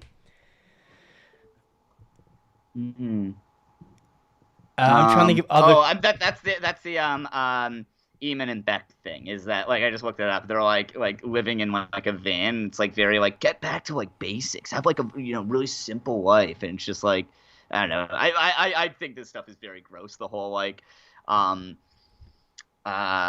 minimalism, live out of your like insanely nice custom built like RV, and I mean I don't know, I'm never a fan of any of like the like lifestyle blogger types. Yeah, there's a real like cult of minimalism. I always find part of me's like debated doing a video about it, but like I feel there is like a sort of part of YouTube where people do like studying content, where it's like how to do, I don't know, how to read books and stuff, or how to do this, which like, there was a part of my channel where I was doing some stuff which probably fell into that spot. But there's like a real pipeline of people who start off there and then end up like sort of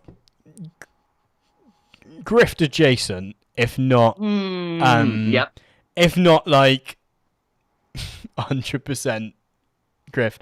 I mean, or it's the thing where like someone just becomes a YouTuber, which I think is probably a thing in any sort of earnest part of YouTube where you're like just really enjoying watching some like nonsense, and then there's a point where they just like become a YouTuber, and then that's sort of their life now, and they're just like, look at my Tesla, like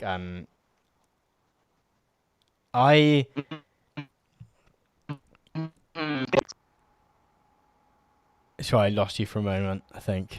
Oh, sorry. I have you back. Yeah, sorry. I was just gonna say they do the whole like every part of their life. Every part of my life now is content. Yeah. And is like content about making content, which I always like, which I can sort of find mildly interesting, because like that is, I'm like, oh, this person uses DaVinci Resolve. I don't use DaVinci Resolve. That's it. Like I don't like there's.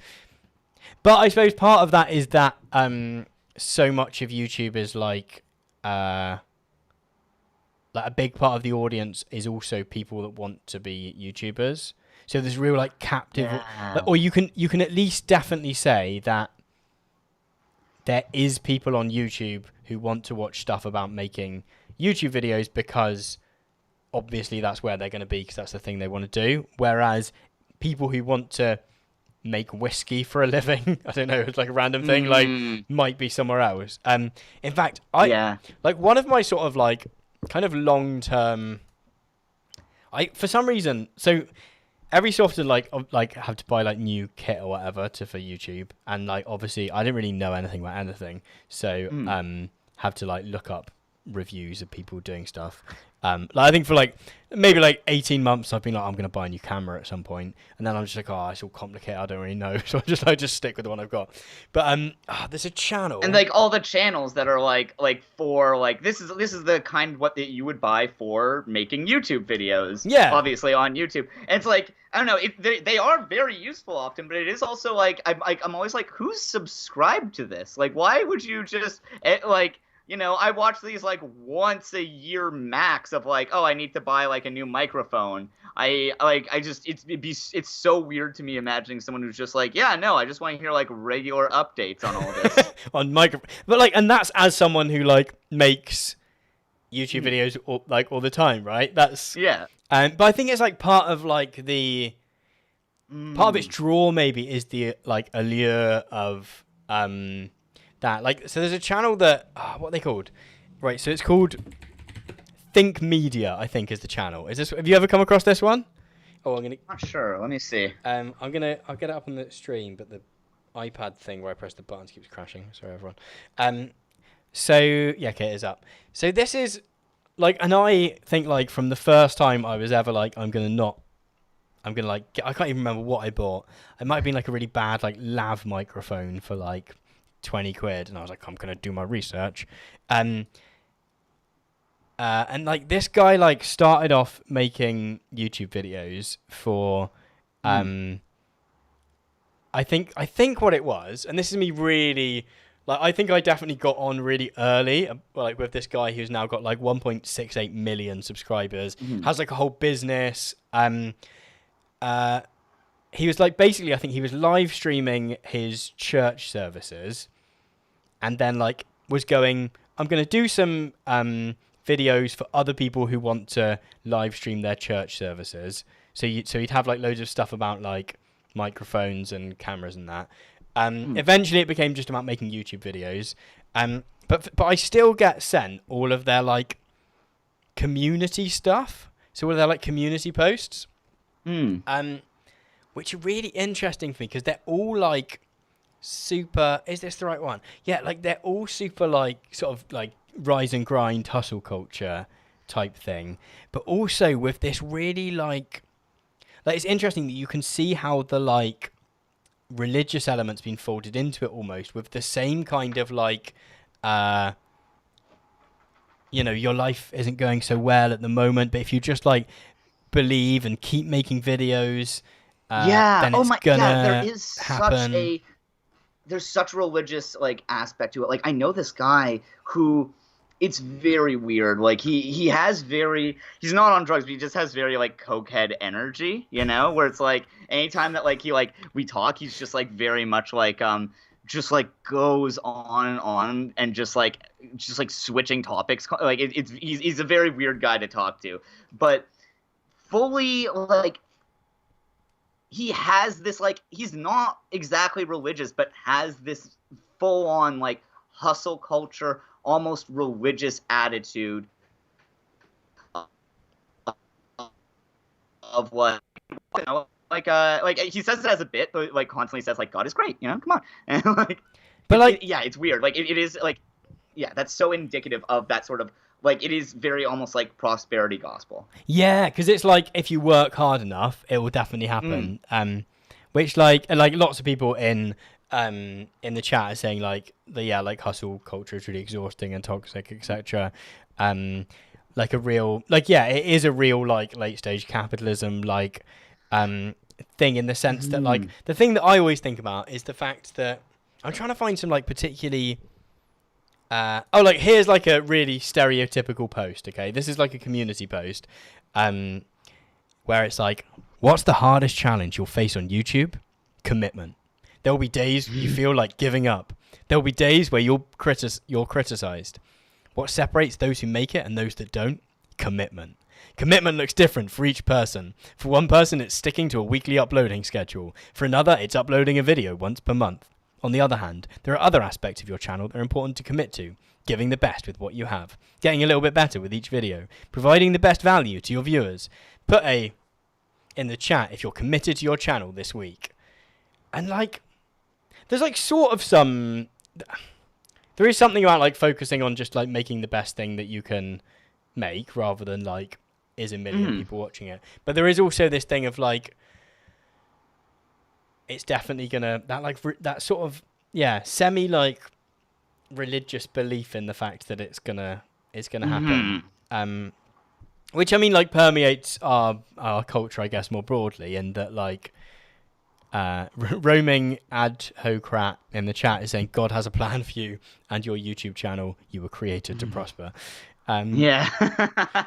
Like, and it's, yeah, that's just, it's like, yeah, I have it's no very idea why weird. anyone watches, like, it is pure luck. It is pure luck. One month you make something and it just randomly takes off and you can't, like, even mildly trying to replicate it is difficult because you don't necessarily know the specific thing that made that thing successful in the first place. Yeah. So yeah, they're just really, really fascinating. And of course, like, this guy's written like 3 books that you can buy if you sign up to his, you know, email list, and like sort of grift culture just really fascinates me. Oh my god! Wait, give me 1 second. I'm gonna show you something. This has been my obsession. I kind of want to maybe make a video about this someday, but I don't know what I would do. Like, oh sure. And also, I don't want to be making fun of someone where it's like, you'll see what I mean in a second. Well, like, so sorry, yeah. I posted a screenshot of this the other day. I'm just gonna send it to you on Twitter, I guess. Got a million tabs open. Messages. Okay. So here we go. So this is an Instagram account. I'm gonna send you some weirder ones soon. Oh, can I do? I think I can do Instagram on the Watch Together thing. Can I? I think yeah. Instagram, yes. Okay. Oh, I probably can't do It's a whole. not so much. I probably have to do it it's not post so by much post. like, if you just want to like scroll through some of it, you'll see what I'm like, why it is what it is, and like, yeah. Men with quote. So there are so many. So this is a whole genre of like quote Instagram channels. And so wait. So before we go into it, is this a 100% committed, serious? Oh, this is in no way ironic. Okay, None of the stuff I'm gonna okay. show you is in any way ironic, and you will be shocked because this one's a little like weird, but whatever. The other stuff I'm gonna show you is bonkers. Okay, there's another level. I already love I love men with quote as a like that is clearly like trying to find a handle which is like stand out, but no one's already claimed. Like, yeah. Okay. In anger, I can't make them go big, can I? No. I mean, maybe if you like click on it, I don't know. In anger and revenge, the snake bit the axe with full force. Cool. Okay. Some of them are just like so funny. There's like literally the second post is, hey guys, so I found this crazy old guy called Charles on Instagram. He's teaching his followers how he made $100,000 in 39 days by just using his Instagram page. Literally the second post is an invitation to take part in some kind of grift. Oh, they all do this. They all have like it's all a grift to like sell it to other people. And if you look through the comments, it's all lesser accounts like this, all trying to basically make money off of like, or like trying to like, the way the Instagram algorithm works is that if you comment on people's posts, you get more engagement that way. Okay, yeah. So like they're all like saying like the exact same thing, like great post, brother. Fantastic post. To be fair, I was going to say that's probably what everyone that makes YouTube videos do. But I feel like great YouTube video, I mean, maybe this is, of course, I would say this, but I feel like great 20-minute YouTube video is definitely more than great Instagram post. But Michael B. Jordan, my mum once said, Everyone in your life will have a last day with you, and you don't even know when it will be. Oh, he's with Chadwick Boseman. Yeah. And again, so this one is the second post. hilarious. The second post is, can you really make money flipping houses with no money, no credit, or experience? Like, yeah. So this one is like is a different flavor. It's like a lot the last one, Man with Quote, is very much about like being rich and shit too, but this one is like explicitly like they started a new format recently, but like they simp billionaires so hard here. Like I've never seen anyone else be like, Jeff Bezos is fucking epic. Like I really so there was a whole like thing going around on Twitter of someone like one of those posts where it was like, if you could get $50 a month. Oh no, that was it. It was if you had the option of picking between $50 a month and $1 million once off, which would you choose? I choose the $50. The tomato guy? But oh, it was just so good because it was just like absolute nonsense. But this guy started being like, yeah, I would with the $50 you could start playing tomatoes. Then they scale up and you start like making more again like. Soon you'll have thousands of tomatoes. Sell them each for $1. What was like? My favorite was this person that. Oh, what was it? Oh, right. So someone whose username is Sweaty Startup, which yes. Right, I think they think means that makes them sound like they're working really hard. I just imagine them sat behind a computer, just like drenched with sweat, just like absolutely like reeking. Be all day. Something about tax. What people don't understand is half that million will be paid in taxes, which is people not understanding how incremental tax works. Like people love to say that, but like people love to go like, oh, you think that XYZ billionaire is really rich, but actually they pay most of it in taxes, so it's almost not worth being that rich. When yeah, I mean, who is ProPublica at the moment that are publishing all this stuff from the US, isn't it? Where it's just like all these people that just paid absolutely no tax for years. So someone was like, you could purchase an annuity with the post-tax money that would pay more than $50, which I'm guessing is like you buy a thing that pays you money every month, I'm guessing. And then he was like, great, so now I tell my kids and my family I'm making it in this world because someone handed me $1 million for no reason. What kind of man would that make me? And I was like, he's so good. Does he not... I went through all of his posts like this morning. He's amazing. Like, the reason that some people are rich and others aren't generally is because their parents gave them $1 million for no reason other than the fact that they were their parents, right? So like and you know that he's the same guy that in his next tweet is going like, Elon Musk is so amazing, like he works so hard, even though like his success is because he got handed like diamonds or whatever when he was. Wait, but I mean, like you probably saw this too, but like someone was like, I forget what he was replying to, but then he says, "You don't understand scale. Use $50 to buy 10 tomato plants. In 6 months, you have 250 tomatoes. Plant those into 250 plants. 6 months, you have 6,250 plants. Plant them. 6 months, you have 100,000 tomatoes. Plant 3.3 million tomatoes. Sell them for $1 each." I'd love it if this guy is legit sat at home with a bag of tomato seeds, and it's just like this is gonna be it. Like this Twitter thread is what he's been telling like his wife for the last 2 weeks, and she's like, I don't think we should take out all our savings and spend them on tomato seeds, and he's like, no, because look, I'm gonna buy. It's just your get quick rich scheme is farming. An industry which famously relies on no subsidy. Absolutely. Oh, I mean, yeah. Okay, so are you ready? Like, I've been showing you some of the like gamer. Well, this is like This is the ramp in, is it? Yeah, so this is... Are you ready for the real twisted shit? Okay, yeah. Okay, so... Here, 1 second. Let me just send this to you. There's a whole genre that is that, but pictures of the Joker. Okay. Seriously, or... This is unironic. Like, just, this is... Okay.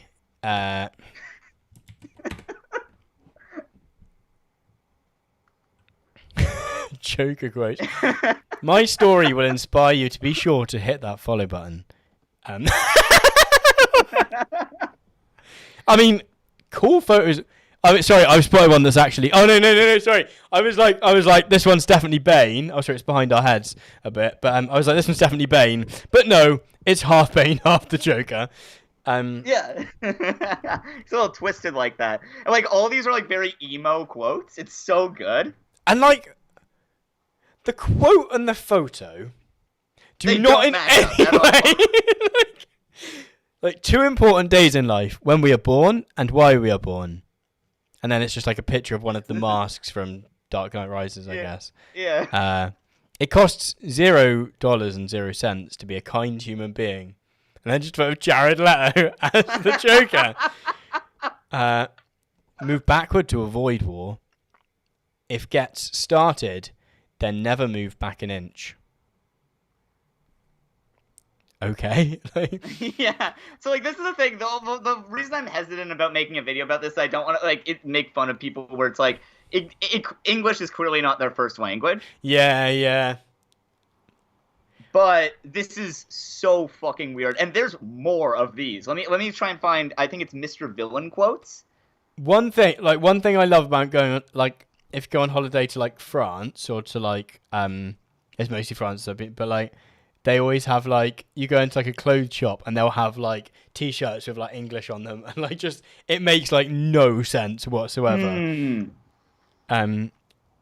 John saying famously kind Jared Leto and Joker. Ketra Krelek saying, but also I know the hashtag girl boss versions no doubt also exist. Oh, right. So Ketra, oh my God, you're right. Ketra was saying me like what is up with men, but also knowing that hashtag girl boss versions no doubt also exist. I mean, I think we should refer to male business men as boy bosses. I think... honestly, I agree. And I think that, like, yeah, it's sad that people hate to see a boy boss winning.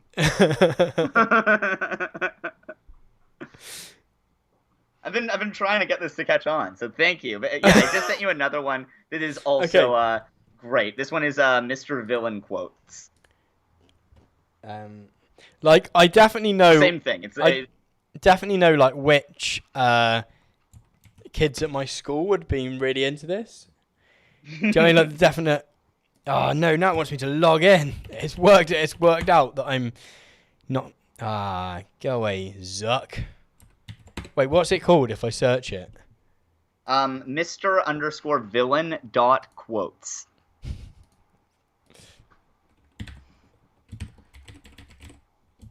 Oh, Mr.Villain_. No, Mr_Villain.quotes. Underscore.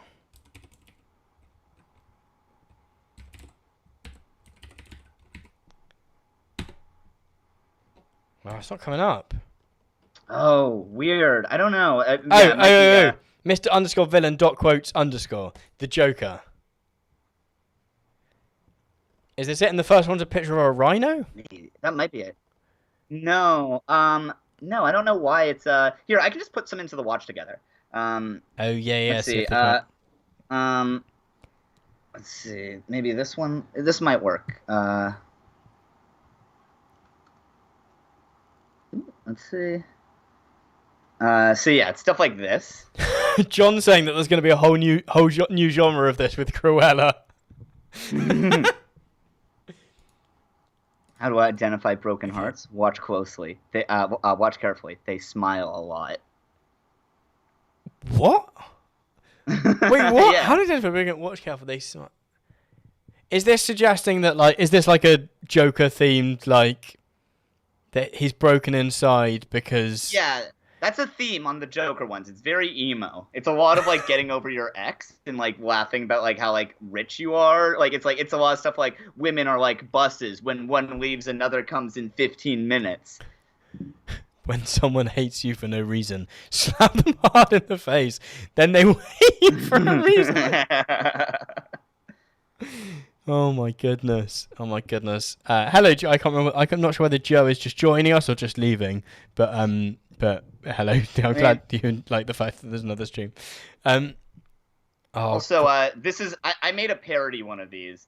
This is my Instagram account that I never really use. It's for my that's like a side associated with my YouTube.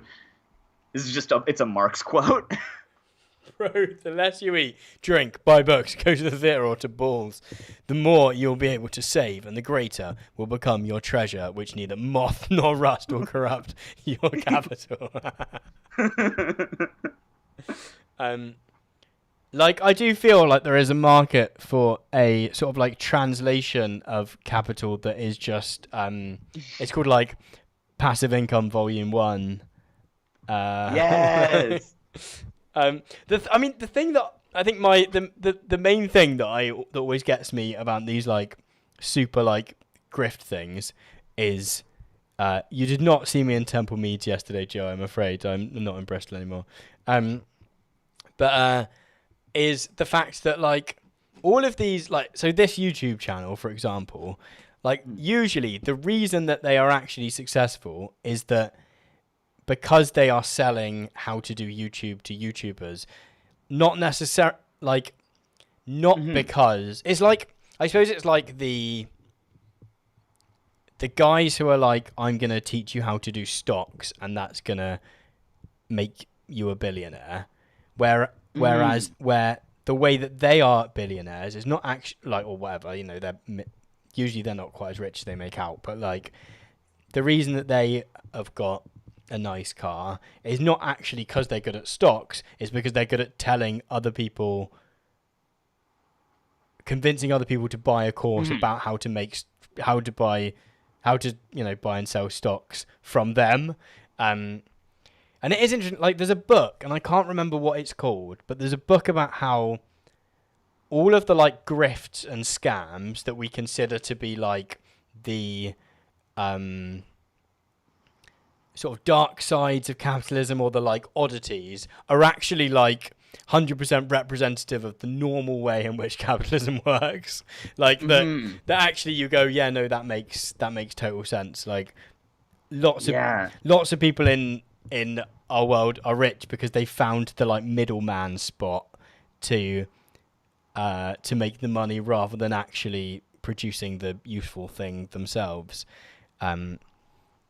That's like, it's one of the most like wild things about like that account Billionaire World, where like some of it, like it's hard to find, like the posts get buried, but there are like a couple posts that are actually like, I would like read them as like very clear critiques of capitalism that people are like, hustle goals, bro. It's like it's saying stuff like if hard work made you rich, then a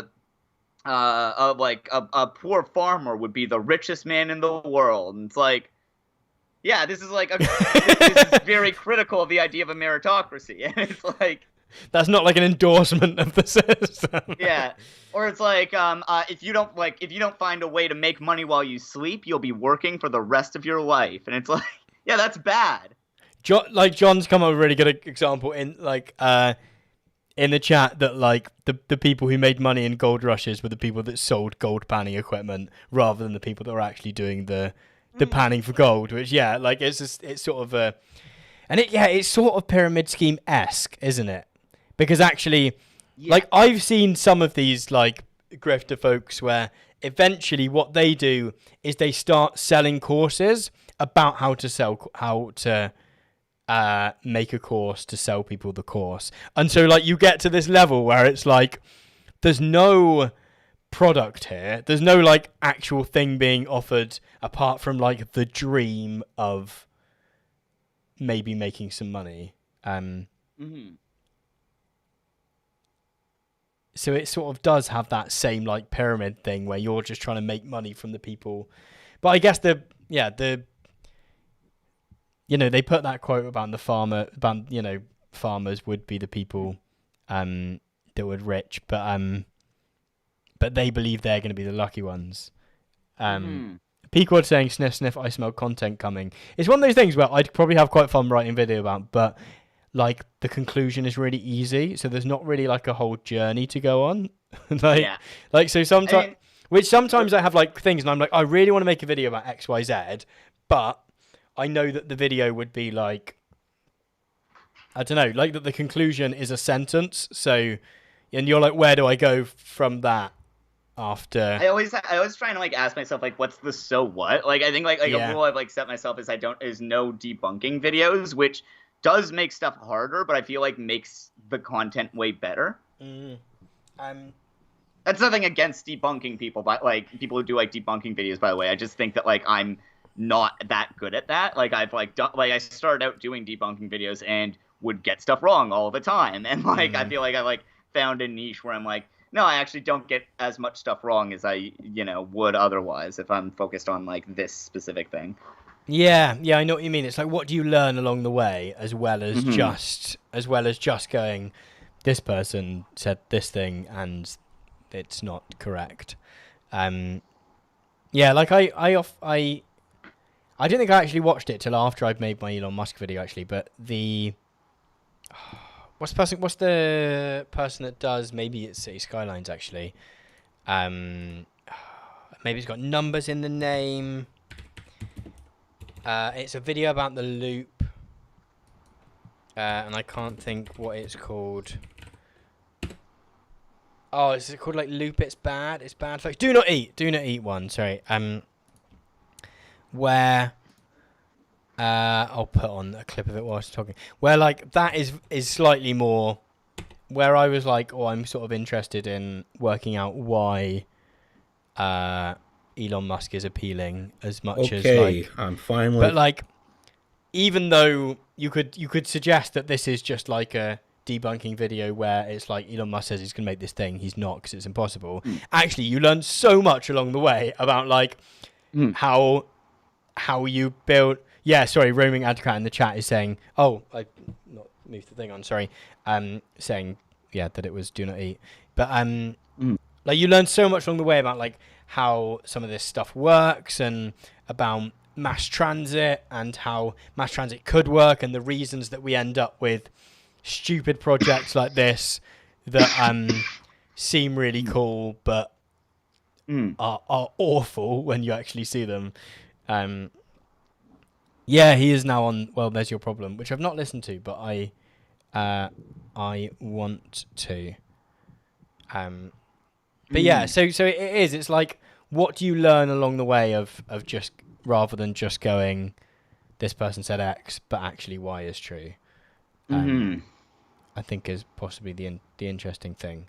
I mean, like you said in your, I was rewatching your Anti-Marcius video earlier, and you know, one thing you say in that is you're like, I'm not gonna say why masks are good because actually that's not really important to. Like the interesting question is, why do people like subscribe to this view rather than trying to tell them that masks are good actually. Well, yeah, like I was trying to do that. It's also like, you know, I'm not the person who's going to convince them that that they are good. So it's like I'd rather just not even try and just like that. Yeah, I mean I think some people talk as though some particular video or person's videos like massively change their worldview, or some people talk as though what they're trying to make is to set out to do that. I generally don't have a huge amount of confidence that anything I make's gonna change anyone's world massively. Like I guess it might be I don't know, it might be a stop on that journey, but I don't know. I generally don't worry about I don't know, like in my Jordan Peterson video, I wasn't overly bothered about whether people who are super duper into his stuff were gonna, I don't know, like I think that there is there is something to be said for like trying to get those people out of the Jordan Peterson thing, but it is like it's a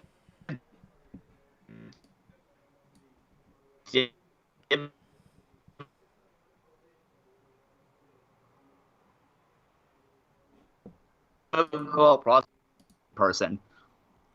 Oh, sure. I lost you, which I think, presumably if I lost you, everyone else would have lost you too, because it has to come through my computer. Oh, so I was like, in my head, I was like, maybe everyone else saw it. I don't know. Sorry, what were you? Oh, yeah, I was just saying that, same thing as you were saying with like the Jordan Peterson stuff. Like, I think that there is value in like debunking and like convincing people not to like him, but at the same time, I'm not qualified to do that. I don't think I'm not like good at that. And it's often interesting to think about like who is, because like usually like if you're a committed anti-masker, for example, like then epidemiologists and anyone who works for the government and doctors, they're all like in on it, right? So it can't be them, but like I don't know, maybe it's a family. I don't know, maybe it's like a family member who. But yeah, it's hard to know like who is the person. I'm sure there's great books about it. Yeah, I mean, like I've seen it like compared, I think not inaccurately to like cult stuff, and it is genuinely a very difficult process to get people out of those types of things. Yeah, because you're just so in the world of it. Like I was thinking the other day, I was I always feel like I'm quite pleased with the fact that people watch some of my YouTube videos and enjoy them, but I don't have like my Twitter following or whatever. Like no one really follows me anywhere, like over to anywhere else, and I'm sort of okay with that. I don't. I'm very happy that people support me on Patreon. Thank you very much. That's very handy. But like, yeah, it's very weird. Like my my neighbors are like watch my content. Like they like recognize me on like I was like hanging out on like my like outside. There's like some like plastic chairs and stuff, and I was like reading, and they're like, "Holy shit, you live right next door to us!" And like invited us over for like me and my roommate over for barbecue. Oh god, that's a whole thing now. Yeah. I'm sure they're lovely. I bumped into someone on my run today, which like never happens. Like absolutely never happens to me. But I was like, oh, okay, thank you. Have a lovely day. My first reaction is sheer embarrassment. I was just like, someone's like, I've seen your videos, and I'm like, oh, I'm very sorry.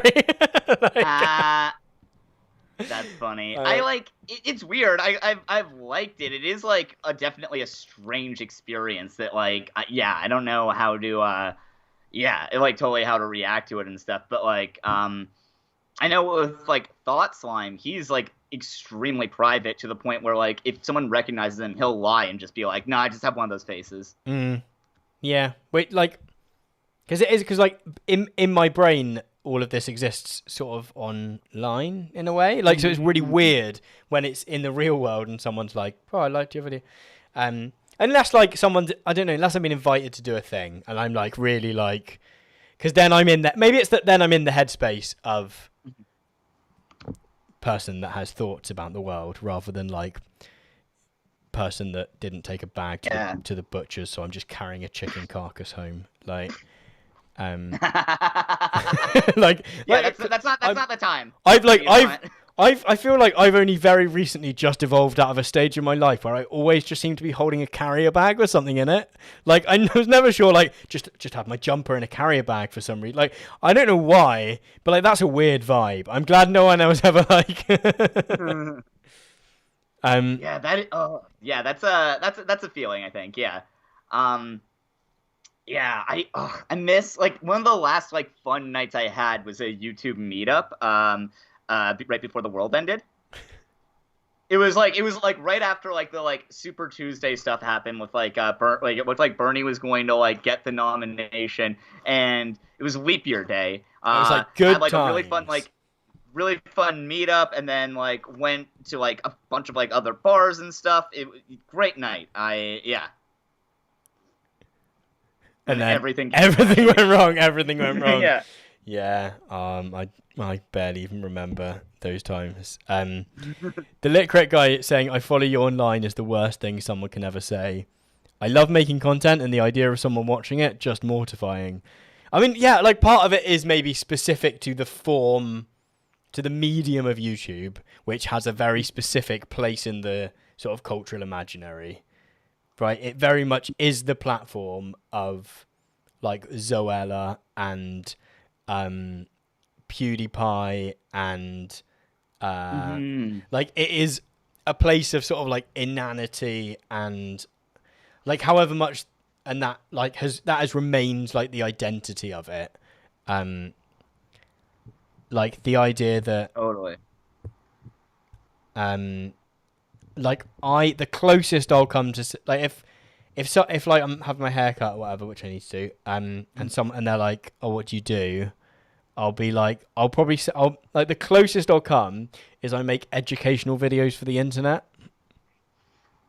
Yeah, I'm still like trying to come up with a thing to say that I do. It's educational videos is a good one. I think the worst thing that could happen is like they pull out a phone.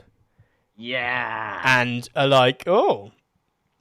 Like, and then I'm dressed up like a knob. John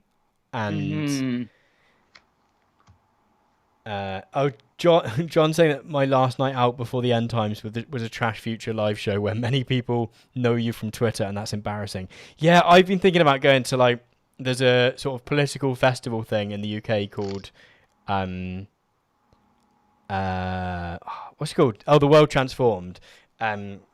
Which is a sort of, I guess it's sort of an alternative Labour conference, I think is where it started. But like, it's like a few days of like talks and workshops and stuff. But like, I was like, oh, I want to go to that this year. But then I was like, I'm going to go on like on my own from the Southwest, and like, like none of my friends are like super political. Then I was like, well, if I'm in like the corner eating a sandwich, weird, right? Then I'm gonna maybe have to talk to someone about making videos on the internet. Brian saying just do the sex worker thing of saying you're an accountant, but then they'll ask me to do maths. I don't know anything about maths. I feel like the reason the accountant thing is that no one asks you a follow-up question if you say that. Oh, right, they're just like, that's the most boring boring job that anyone can write. They're like, oh, right, what, do you have any hobbies? Yeah, exactly. Yeah, that honestly, I might try that next time, because I do need something to say that's What like lately I've just been like, I write. Yeah, right. We had to redo the car insurance, and the to the car insurance people, I'm a writer. Because that sounded less. In my head that was higher up the like not having to pay lots of money. Yeah. And, like YouTuber, which has vibes of like I'm gonna try and do a wheelie or something rather than. I just had to apply for like a lease for like my apartment, and I wrote a freelance video maker. Oh yeah, that's good. That sounds like you're going to work for businesses, doesn't it? Yeah, exactly. It's actually really funny. We have like a bit of a hype house happening. James Chill Goblin is moving in, and also like he made the like opening credits for the Snowpiercer TV show. What, like James from Chill Goblin or someone else? Sorry, you broke up a little bit. Oh, cool. Yeah. Him and this video editor who like made the opening credits for the Snowpiercer TV show.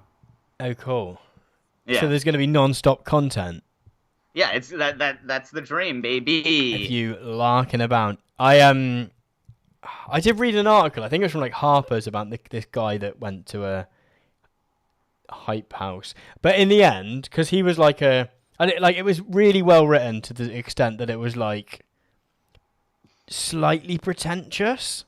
Mm. And I ended up feeling more for these young people than I did for this guy who's there like, I'm actually a journalist, but none of you would understand. Like who's oh like, my god, yeah. Like, because it's not that hard to understand. Like, I don't know. I guess we sort of do something which is at least closer to TikToker. It's like it kind of reminds me of like there's a David Foster Wallace essay about like cruises. Oh right, I've not. And it's like it's very well written because David Foster Wallace is like a good writer or was a good writer, but like it is just so snobby and pretentious. Yeah. Like I have descended to the cruise. Exactly. Yeah. Oh. Also, question though. I mean, like you teach. Have any of your students ever found your YouTube videos? Like I will avoid. So I've had to sit in a lecture theatre where one of the. So generally, what I've done is doing like tutorials where you don't assign your videos. Where like no, but like so like where someone else does the lecture and then you do like a bunch of tutorials later where you're like, oh, what did everyone think about this? What did like think about that? Although it's like different this year where we sort of had to take a bit more role, but and I once had to sit relatively early on. I had to sit in the lecture theatre, and just before, the person that was doing the lecture was like, I'm going to use one of your videos. Is that like okay? And I was like, oh, I'm going to like absolutely die. So I just had to sit there with like 150 like 18-year-olds watching this video of me. And it was also like a video I'd made ages ago as well. So like when no one was watching my channel, so like I'm wearing weird clothes, and it's slightly out of focus, and like and I'm like slightly overdoing everything because I've just started doing it, and I think you have to be really like this to like get people in, which like I still do sometimes, but like just to a horrific extent. Like there's definitely like one bit where I was watching back whilst I've just finished editing my next video. I was watching back and there's like one clip where I'm just like blah blah blah, blah and I'm like, oh god. So it was horrific. So generally I try and avoid it, and like occasionally a student like will be like, I saw one of your videos, I thought it was very good. And it's the same of just being like, oh, I want to die. I know Nexi has that, but she's like very like tries to be very careful, but like not like letting people know about her videos and stuff. I think it would just give a weird vibe. I don't know. It would feel. I think what it would be. I mean, I don't really give much of myself away in my videos. I don't like talk a huge lot, but like I think it would feel like someone knowing a lot more about, which in the context of a like teaching room is probably not super helpful. I don't know. And also like you're aware you're gonna have to mark people's work and stuff, so you're a bit like. Yeah. So it is interesting.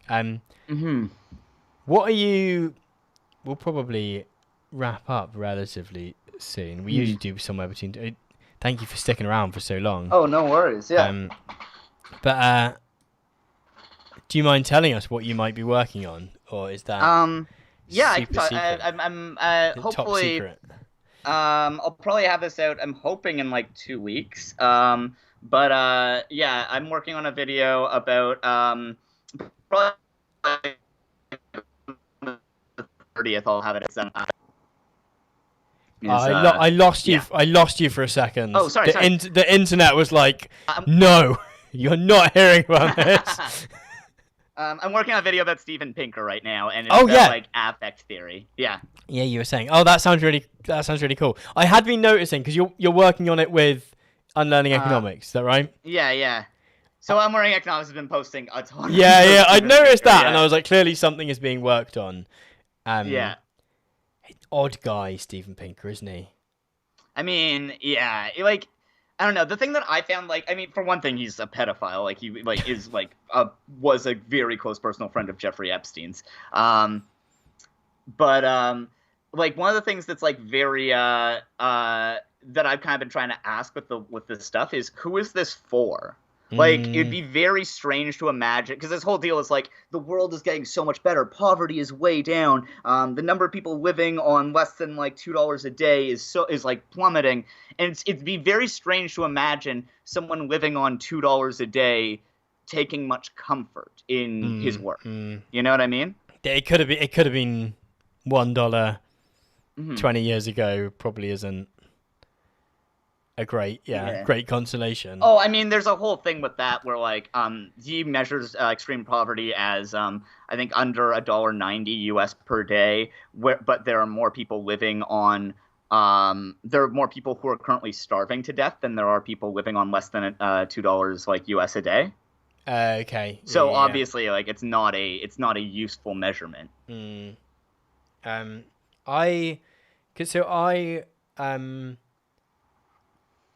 The only real engagement with Steven Pinker stuff I've had is a while ago. I made a video about like sort of academic writing and about like how, you know, why if you pick up a book that is like, or a journal article that is like aimed at academics, why is it like boring? Well, I saw you had a video, boring. yeah. I think this was quite a while ago. And it's really interesting that like Steven Pinker is a proponent of like everything could be so much better written. Like everything could be easily written. You know, that everyone just assumes that everyone's working in bad faith, where all academics are writing really densely because they're only writing for their academics and because they want to, you know, they want to sound clever and all this. And like, I don't know, there's something to some of it. Like, the observation that academics are possibly writing for other academics is very often very true. But I think, I don't know, I question whether that's always a bad thing. Like, I think in the sciences, you'd go, of course, epidemiologists are writing for other epidemiologists or whatever because they want to push something further that then someone else can write the book about, or the YouTube video about how to understand it. Like, but also the thing of like, for him, it's much easier to write in everyday language because the kind of arguments that he makes is the world is good, everything's fine. And like, we have the language to do that in our like everyday parlance. Whereas you don't necessarily need the word like hegemony to talk about why capitalism is great. Because you're just saying how everything works and that it works fantastically. Whereas, I don't know, to talk about why things aren't great, you do need to develop language that is gonna, question some of it. Like, yeah, and like even just like to, I don't know, not to go like too deep or whatever into this type of thing, but I feel like there is something to be said about like, in order to challenge the status quo, you like might want to use language that doesn't conform to it, like the status quo's conventions. Yeah. Like, I think you're just naturally gonna have to, because there's definitely certain things where like if you're writing in support of something just is, so it almost doesn't need words at all.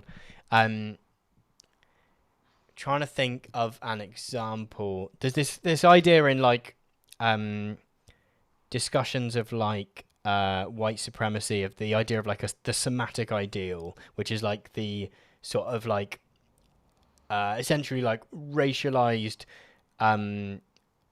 sort of white standards of beauty, right? That to be beautiful is intrinsically to be white, and all the ways in which that sort of falls out. You know, whether it's sort of like colorism or whatever, or like however that trickles out. Like, and you don't, and the word, like the phrase somatic ideal is a sort of, it's not super engaging or super accessible, but you don't need it in, like, if you're just describing the world and saying that is good, then it's just beauty and the abs and ugliness, right? So you've got the language to describe that. Whereas to critique it, you sort of need Mhm. the language to do it. Yeah. I mean, like, it reminds me of, like, how, I mean, like, so much, like, post-structuralism, I think, gets, like, critiqued as, like, by, like, you know, like, I guess, like, more of, like, people with, like, the, sort of anti-intellectual bent will sort of say that, like, oh, it's unreadable gibberish, you know? Where it's, like, someone, like, especially with, like, Derrida, I think, gets this, where it's, like, Derrida's writing essays that are, like, or, like, books that are, critiquing logic and language, using logic and language.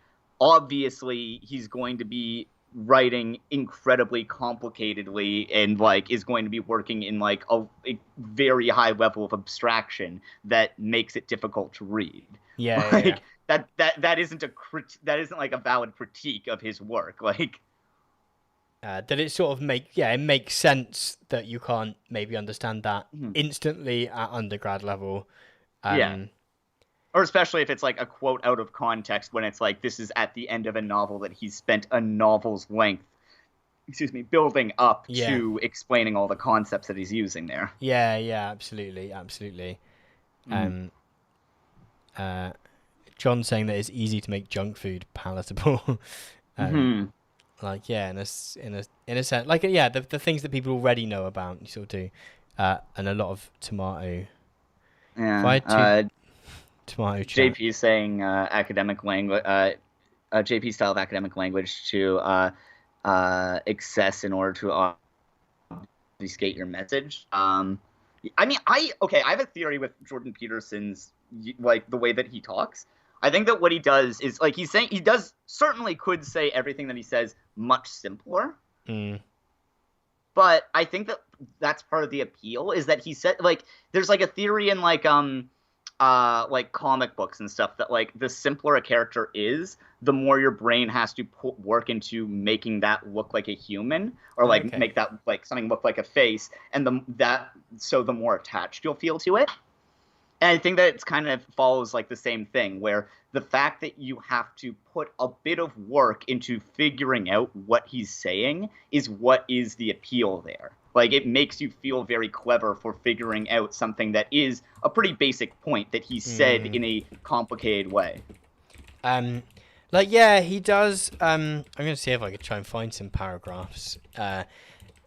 Like, at the beginning of his one, I can't which, but I think I read. It was 12 Rules that I read, but I've not read the more recent one. But like, he thanks his editor.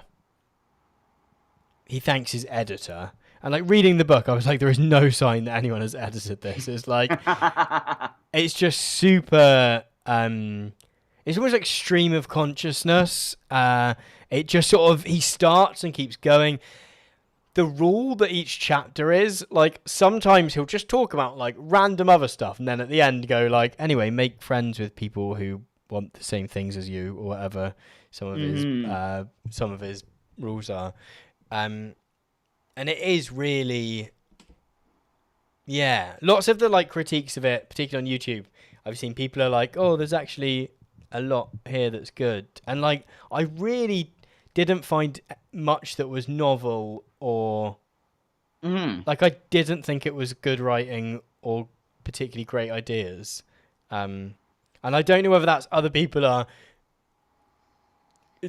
trying to ensure that like people who did get loads out of it aren't instantly put off, or whether it's that maybe that maybe people have different opinions. To me, that's acceptable. Like and did see something in it, but I just didn't. Yeah, I mean, I kind of talked about this in my video about it, but like maybe not as much detail as I should have. But like, I think in stand-up comedy, part of it is that like you train yourself to write as like briefly as possible and like convey as much meaning in the fewest number of words that you can. Like there's like a story about how like Jerry Seinfeld after like every night would go home and try and cut a single word from one of his jokes just to make it be like this is the absolute fewest possible words that you need to get this point across. And Jordan Peterson does the exact opposite approach, and so I find it incredibly irritating, but that could just be my preference there. Yeah. I've just seen there is quite a lot of things where he will tell you how to write an essay. Part of me wants to see if this is a video. I think it's just going to be he wrote a... Oh, no, actually, I think he did an interview. But, I don't know how he's giving advice on... Because he's definitely not a fantastic writer. Anyway, I might wrap things up if that's... Yeah, I could go to the bathroom. I got to get some work done. And I was going to say, I'm sure you've got plenty to be doing. I've got to get up tomorrow. I was hoping to, upload to, I sort of finished editing my video today, and I was like, I just want to watch it back, do it. But, all the little things where you're just like, oh, I'm just going to export it and upload it, actually take bloody ages, don't they, after a while? Oh, yeah. So much. That's actually a whole morning's work, exporting it and then writing the bit and then doing the thumbnail and stuff. But for patrons that'll be up tomorrow is my hope. Unless if I ask what it is, hit by a bus. So I'm doing a sort of history of. I think the title I'm going with is How Countries Were Invented, and it's sort of a look at nations and states and nation states and nationalism. Although I've avoided using the term nationalism too much because I'm sort of using it's sort of small n nationalism in the sense of the belief in the existence of things called nations rather than the extension of that, which is the sort of right wing nationalism. So I'm not sure. I filmed outside, so beach photos of me. I managed to do it. It's the Euros at the moment, and I managed to work in doing it in an England shirt so that I could have an excuse to buy a New England shirt. But yeah, I don't know. I never like to say something's gonna be good, but I think it might be a fun little education video. That sounds really interesting. Yeah. Even if it's not it's involved a lot of reading. I don't think it's going to be a viral hit, but hopefully it'll be a fun watch. But I think it'll come out next Thursday. I think I'll do a premiere thing. Oh yeah, sorry. Someone asked __ asked when is it getting uploaded to the rest of us plebs, and yeah, it'll go out. Thank you for everyone for joining us to watch. This has been fantastic. Thank you for being a guest, Sam. Yeah, of course. In fact, it's pretty much your fault that I started doing these again because I did that stream with you and James and was like, this is so much because I was like, oh, it's really late because it was at 1 o'clock I think for me that you did your stream, and I was like, oh, I might only be able to do a couple of hours, and then that was crazy. Totally, we were like, I was like, no, I was staying on, guys. I'm like, just fine. It was left when the sun was coming. It was up. Morning, and then I was like, I'm gonna have to go now. I think there was just a point where I was like, yeah, no, I'm just gonna collapse in this chair, and all everyone's gonna see is just me just dead, and not be able to turn it off.